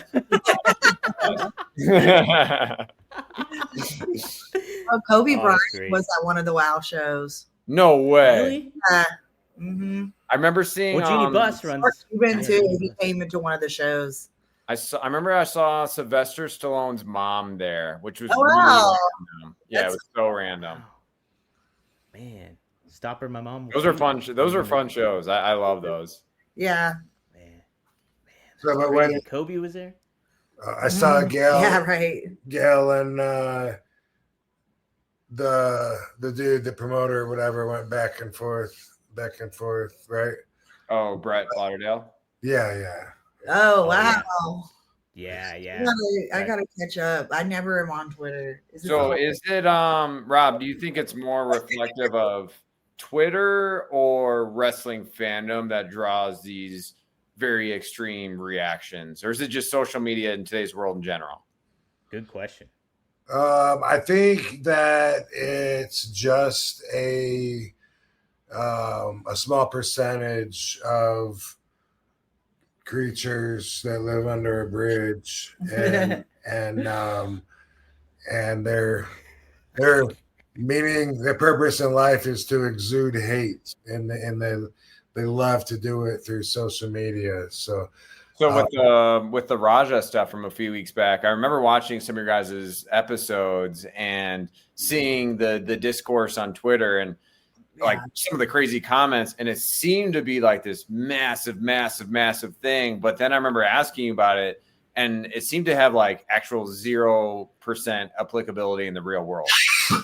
Yeah, they're not real people. They would never say anything in real life to somebody's face. And it has nothing to do with them at all. Not even a little bit. They don't even have the right to have these feelings, that they're like personally injected into. But the thing is, if over something so small as an opinion, if someone's going to say, dude, I lost all my respect for you. Well, it's pretty obvious you didn't have that much respect to begin with. You know what I mean? So did you ever get worried about those kind of situations, like hurting your brand or something like that, where it would like potentially impact your life in like in a real way, or not really? Not unless these trolls get so filled up with hate that they bring a gun out like they did with Charlie Kirk, and if they say, I can't stand RVD having a different opinion than I do. He doesn't feel the way that I want him to, and damn it, that makes me mad. He's got to die. I mean, anything short of that, of course not. I got to reuse this just because you weren't here, Joe, but I liken the cyber bullies as like the 300 Spartans at Thermopylae that surround their target, so their target feels like they're completely surrounded and outnumbered and can't get off their path. But in reality, they actually have way more people than they realize on their side. You know what I mean? It's like that's how they are. They're not real. It's not like other wrestlers who actually know me that are friends are saying, yeah, Rob, we lost our respect for you. Yeah, right. If we talk about it, they're like, I saw that. Those fans are ridiculous, aren't they? It's not like anybody respects what those haters have to say. They're so filled up with hate. It's the same people that decided to throw up all their hate on me for saying I had Rogers back. They're the same people that said free Luigi. We're glad that he murdered somebody because we hate the guy that he murdered. Same people that are celebrating Charlie Kirk dying because murder is fine in their mind as long as it's somebody that they all agree is hate-worthy. And so they're horrible, horrible people. I would never give in or cater towards them. All I'll do is point them out so that hopefully other people can realize in case they're dealing with some of the same shit on a different scale, on the same scale, whatever. Like everybody sometimes has to deal with the cyber bullies, and it's like I said a minute ago, like what they would like ultimately would be for their targets to kill themselves. Ultimately, that's what they want.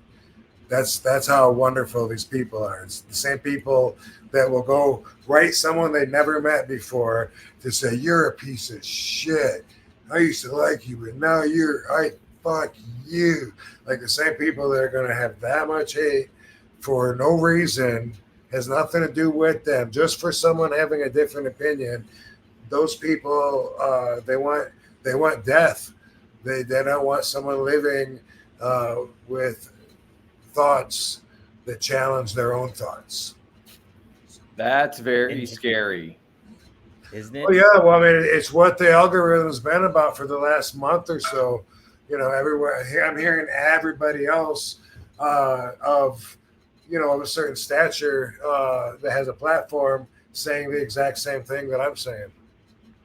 So yeah, that's what's interesting is I would see all those comments and I just assumed that not that it was the majority, but that it was way more than what there actually are.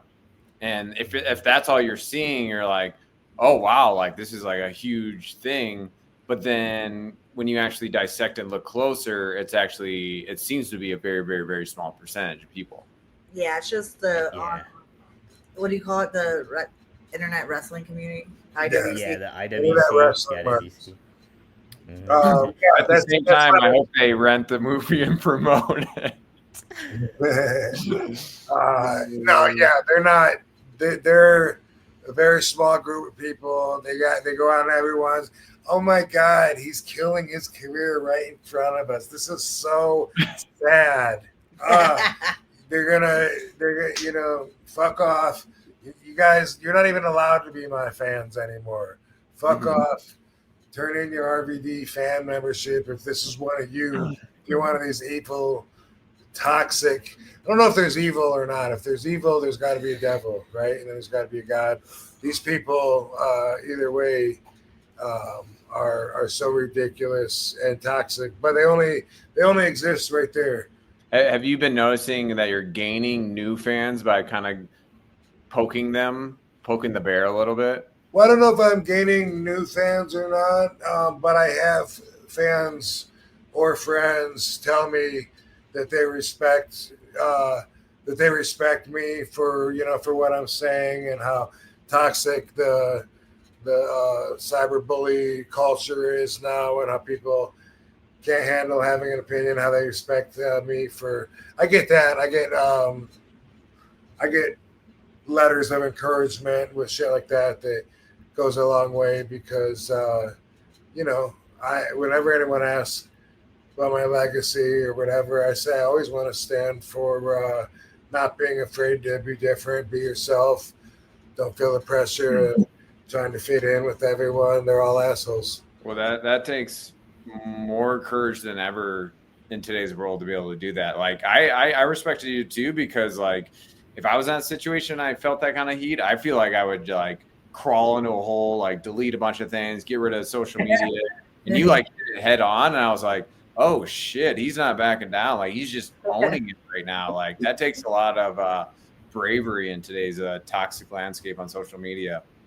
Nah, fuck. It's admirable. It's definitely admirable because I've learned from it too. Like Rob just being like, well, I'm just gonna because throughout the weeks it's just like this Raja Jackson stuff like really blew up and people were crapping on Rob this whole time, and Rob's like, whatever, it's no big deal. And like that kind of thing. And sure enough, it is no big deal. Like the dust settles down, people like it's all the moment. People are just stuck in the moment of like, oh, let's dump on this person. Like you look at Gil Kim from a month or a couple months ago, she got released from TNA, and everybody was like, oh, she's such a smart mind for the business. She's pro advocate for women's wrestling. And everybody praised her online, social media wise. Everybody. And then all of a sudden, she says one thing, she gives her educated opinion on something, and people start trashing her. And it's just like, yeah, she'll weather the storm and she'll get through it too. It's just so, but it teaches you. It teaches you like, yes, this is just the mindset of the moment, and it's the small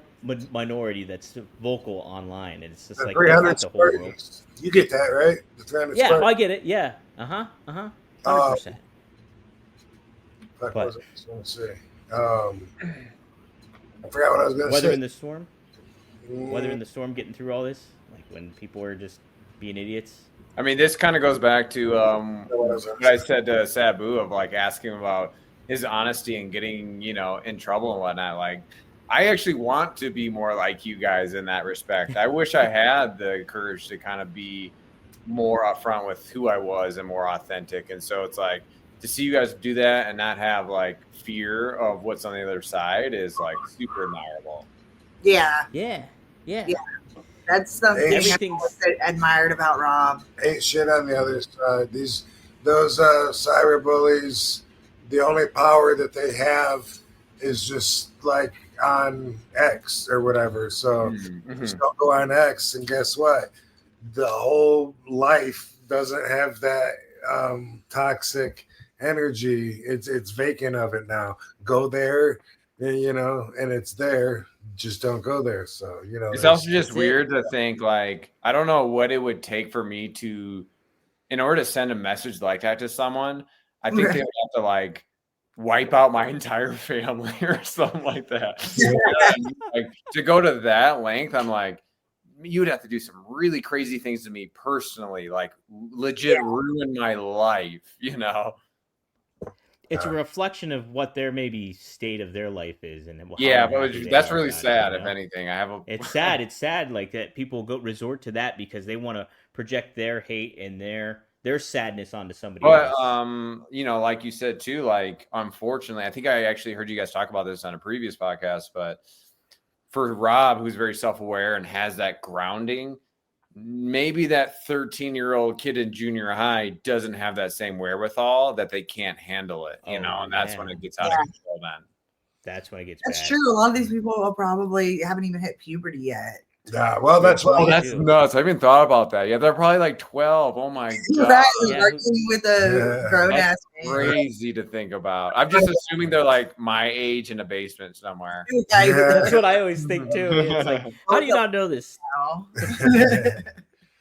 No, the internet mark community is just as faithful as their attention span. So that's one thing to remember. True. That's what I said. It was like people were like, condolences, Rob, because of Sabu. And then the pregnancy, they're like, congratulations, Rob. And then they're like, I hate you, Rob. So how do you guys, Rob and Katie, like, you guys have large, you know, fan bases. How do you, because you still are, I'm sure, like very gracious to the ones that are genuinely giving you good energy. All right, that's all we got time for. Thanks, everybody. Like, how do you balance that of like, oh, this is a good thing versus like, this isn't real, this is fake? I don't respond to any negativity at all because then there's so many people that say, good morning, Katie. You know how I feel about you. I love you. You're so cool. That's awesome. I get so many people like that are just so nice and give me like that's great. So then I'm like, I want to be fair for them to respond to the people that say, you're plastic and ugly. True. So I'm like, it wouldn't be fair to those people that are sweet to me to give the attention to the negative people. So I don't even I don't ever respond to negativity. That's awesome. That's way to good. do it, That's too. great to hear. Mm-hmm. Yeah, definitely. Word. Yeah, Rob makes fun of it. It's funny. Like he's, Rob will respond. Rob will go back and forth. You engage hard. It's insane. I think other people, you know, reading could learn from it too, you know, but she taught me to just go ahead and put a heart or like it. If I'm not going to comment on it, you know, then yeah, that's what I do. Cause I noticed that before, like when I was younger, I feel like people picked on me more, maybe like in my younger 20s. Cause like, I don't know, I didn't give off as much of a boss vibe as now. Like, I seem more like fuckable, fuck withable. But anyway, people, I know your boobs are fake. I'm like, thanks. I didn't mean that as a compliment, but I would just play dumb to like, say thanks to anything. That's hilarious. Stupid, like, damn, she's not taking my negativity and getting her feelings hurt. So yeah, and that's sometimes why I like every comment, even if it's negative, I just like it. And sometimes the bullies will be like, they'll like, what's out? And they'll be like, oh yeah, like thanks for interacting, or they'll like turn it positive, and like the whole time. They'll try to spin. Real people. They're not even committed to being good bullies. No, they are. Yeah. They wuss out on that. I think didn't you show Rob like a Facebook message you like an exchange with had a guy where you like responded, and then he had like a really civil response back. Yeah, and he's like, "Oh, I hope you didn't take any personal." I hope you didn't take killing yourself personally. Right. Yeah, exactly. Yeah. And another guy I responded to, and then he's like, "Oh, I hope you liked my promo." Promo. That is fun. Like, this is a microcosm of it, but like anytime you hear someone gossiping behind your back, even if it's something small, if you see them in person and like just look at them, they're just gonna melt. You know what I mean? They're not gonna do anything. Apologize. Like, who are you? I didn't mean it. I didn't mean, yeah. Yeah. So in a lot of those cases like that, I think they don't like I'm not a real person to them. Oh, right. Yeah. But also that works both ways. Just like I'm saying, they're not a real person to me because I know nothing about them, nothing about what they do is going to affect me. All I know is this one little thing, and that's whatever message that they wrote. That's the only thing I know about them. So they're not a real person. They're either just hate if it's a hateful message or whatever. But then also to them, I'm just weed. Sometimes, you know what I mean? Right. Yeah. And they just think weed. He smokes weed, or whatever it is that I stand for them. I'm not real to them. So yeah, humans make it easier to write to somebody. Like I said, my hateful friend that likes to write to the president, say, "Why don't you kill yourself?" Oh my God. Hateful friend. But anyway, I'm sure he doesn't think he's going to get a response. I don't know what he gets out of that actually, but I'm pretty sure that he doesn't think he's actually writing to a real accessible person. This is the next documentary. I'm just gonna pick a random hate comment, find that person, and do like a deep dive into their life for you, so you can see who they are. And they're like, "This is a very depressing movie we're watching right now." Yeah, Yeah, you want to get dark, Joe? That's right. Yeah. Triple E actually asked if Joe were to make a movie with RVD and Katie and Dom, what would it be? There it is, right there. Didn't we already talk about the porn? Yeah, we got it down. Yeah, we talked about that. We need to brainstorm. We need to brainstorm on that one, though. You're the pizza guy. Oh man! All right.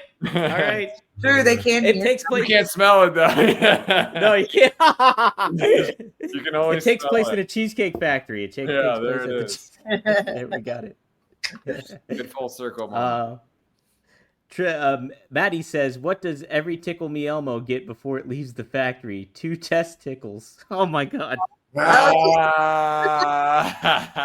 is very funny. I get that one. Thank you for the Yeah. Thanks for the kind words too, Maddie. He's not last, so That was funny. Yeah, you are great, Tom. Oh, thanks. Thank you. Yeah. So I love doing it. Yeah, I got trashed by Jim Cornette and Brian last. He was filling me in on that. It's pretty funny stuff. That's a high mark in your career though. If you're not getting trashed by Jim Cornette, you haven't made it. I must not be doing things right if that's the case, you know? So, yeah, I'm okay with it. Venus Beach, Seth. Thank you for the $19, $20. RVD, your algorithm must be crazy. You watch people get run over all day. My algorithm is all funny animals. I'm too sensitive to social media. Haters trip me out like they don't know it's a loser lifestyle. Right? Right. Rob's algorithm must be crazy. Like his story is like an episode of Ridiculousness. Yeah. I mostly just look at Instagram once a day though.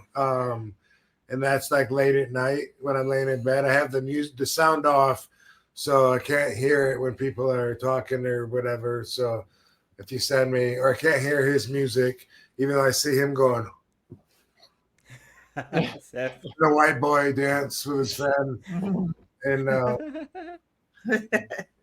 assume they're singing, but I show him your music though. There you go, Seth.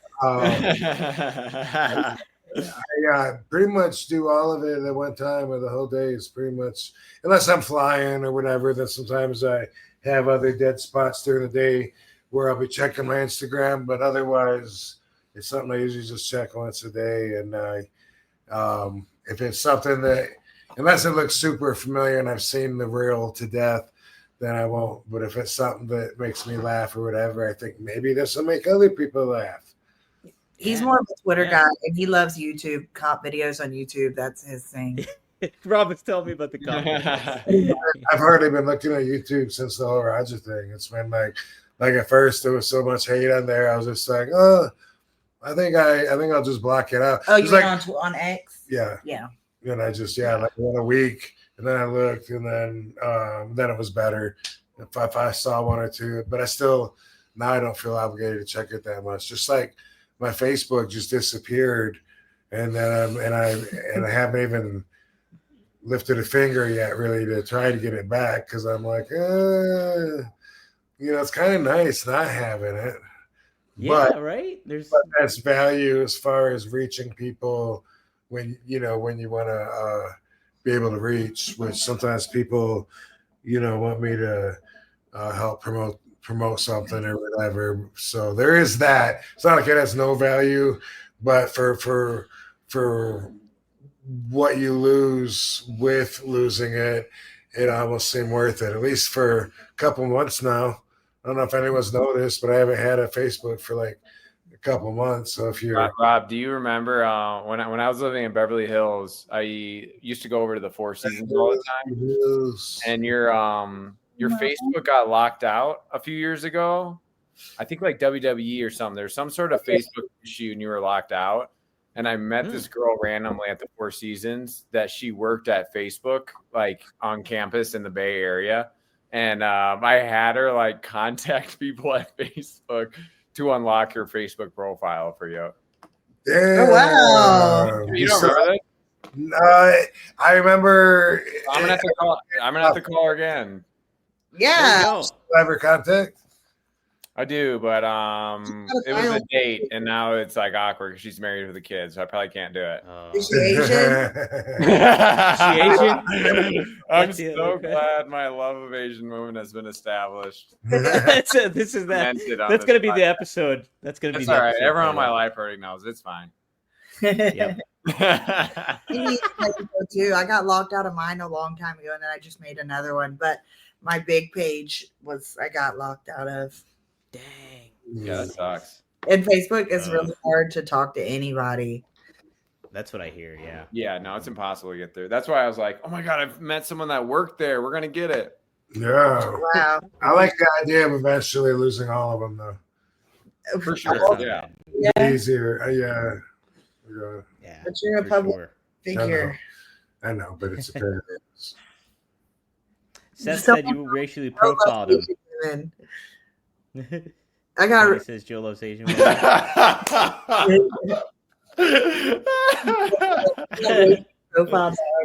funny. Yeah, you racially profiled Seth, by the way. By his white boy dance.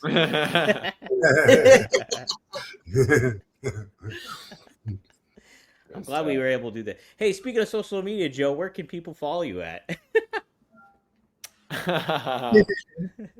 You find me at Joe Clarke World, Back Row Studios. Yeah, just kind of you can Google the Sabu documentary. You can find us through there. So backrowstudios.com. But yeah, hopefully we'll have more projects coming out soon. We'll be pushing this one quite a bit more. So yeah, I feel like we're just scratching the surface for people discovering this movie, and I'm super excited for the masses to watch it. Them asses?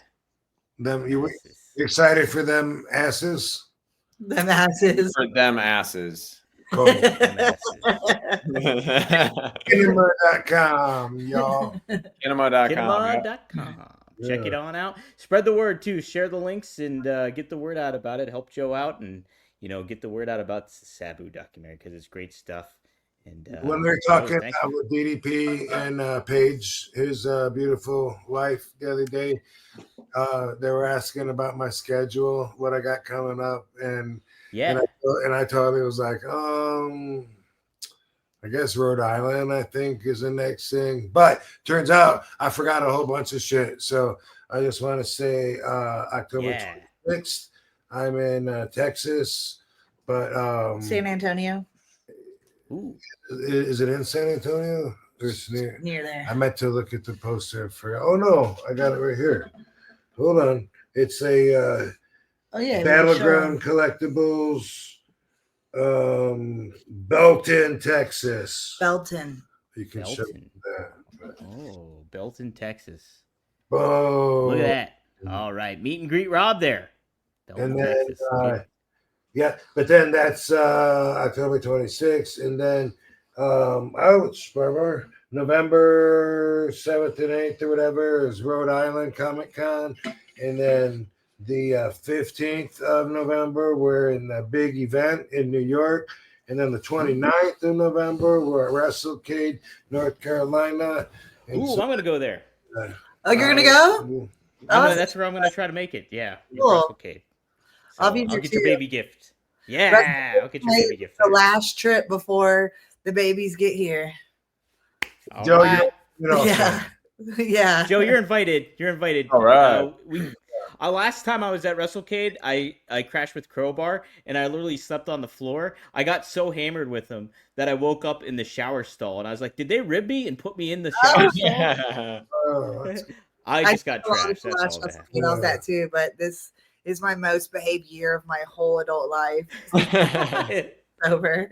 Yeah. Well, we'll get you back to the other side once Karma and Saba are out. Yeah. I'm gonna bring you party down. I'm a mother now. I can't. I'm a mother. I have to leave a good example. Yeah. What you need to do, Joe, is get an Eddie Mansfield documentary going. Oh shit. Here we go. Rob has the best Eddie Mansfield voice of all time. I'll tell you what you need to do. He's a good impressionist. Yeah, he is. His Paul there was like a amazing. 3-month period where Eddie would call me every week pitching an idea, and it would be like, "Hey Joe, I got a big idea. You're going to be directing this big documentary for the CMT channel." CMT channel.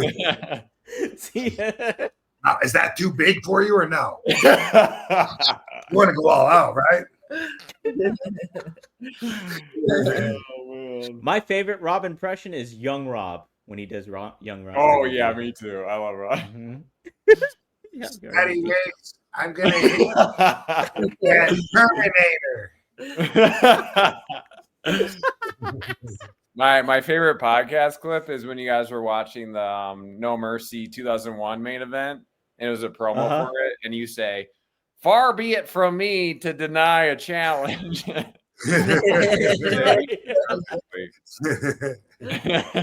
gotta dig that one up. It's so funny.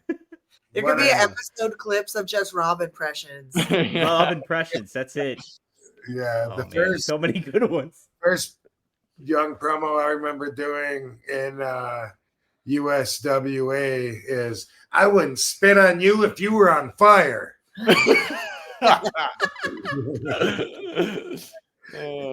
Can you do Young Rob or Eddie Mansfield talking to Young Rob? Can you hold a conversation between the two? "I'm gonna make you my TV champion." But Tim Parker says you told him. Tim Parker. He's not talking to Continental Lover Eddie Mansfield now, is he? Can you do a Matt Riddle impression? Oh, I never heard your Matt Riddle impression. I'm like a 3-hour podcast. Okay. Oh, but it's been fun. Normally I'm ready for it. Yeah. Great. I know this has been good stuff, Thanks guys. for having me on, guys. Appreciate it. Joe, thanks for joining us, man. And Absolutely. thank you, everybody in the Thanks for having live chat. Yeah. Support Joe. Check out Kinema. Yep. Yes. I'll see you guys back at the Nerd next week. We're only going to hang out at the Nerd for major events. That's what we do. House in Vegas, we go to the Nerd. Yeah, heck yeah. Yeah. Can't Awesome. beat it. Thanks, guys. Shout out to Appreciate Johnny. All right, guys. We'll see you next time. Thanks, Bye-bye. Dom. Thank you, guys. See you next time. See y'all Boom. later. Peace out.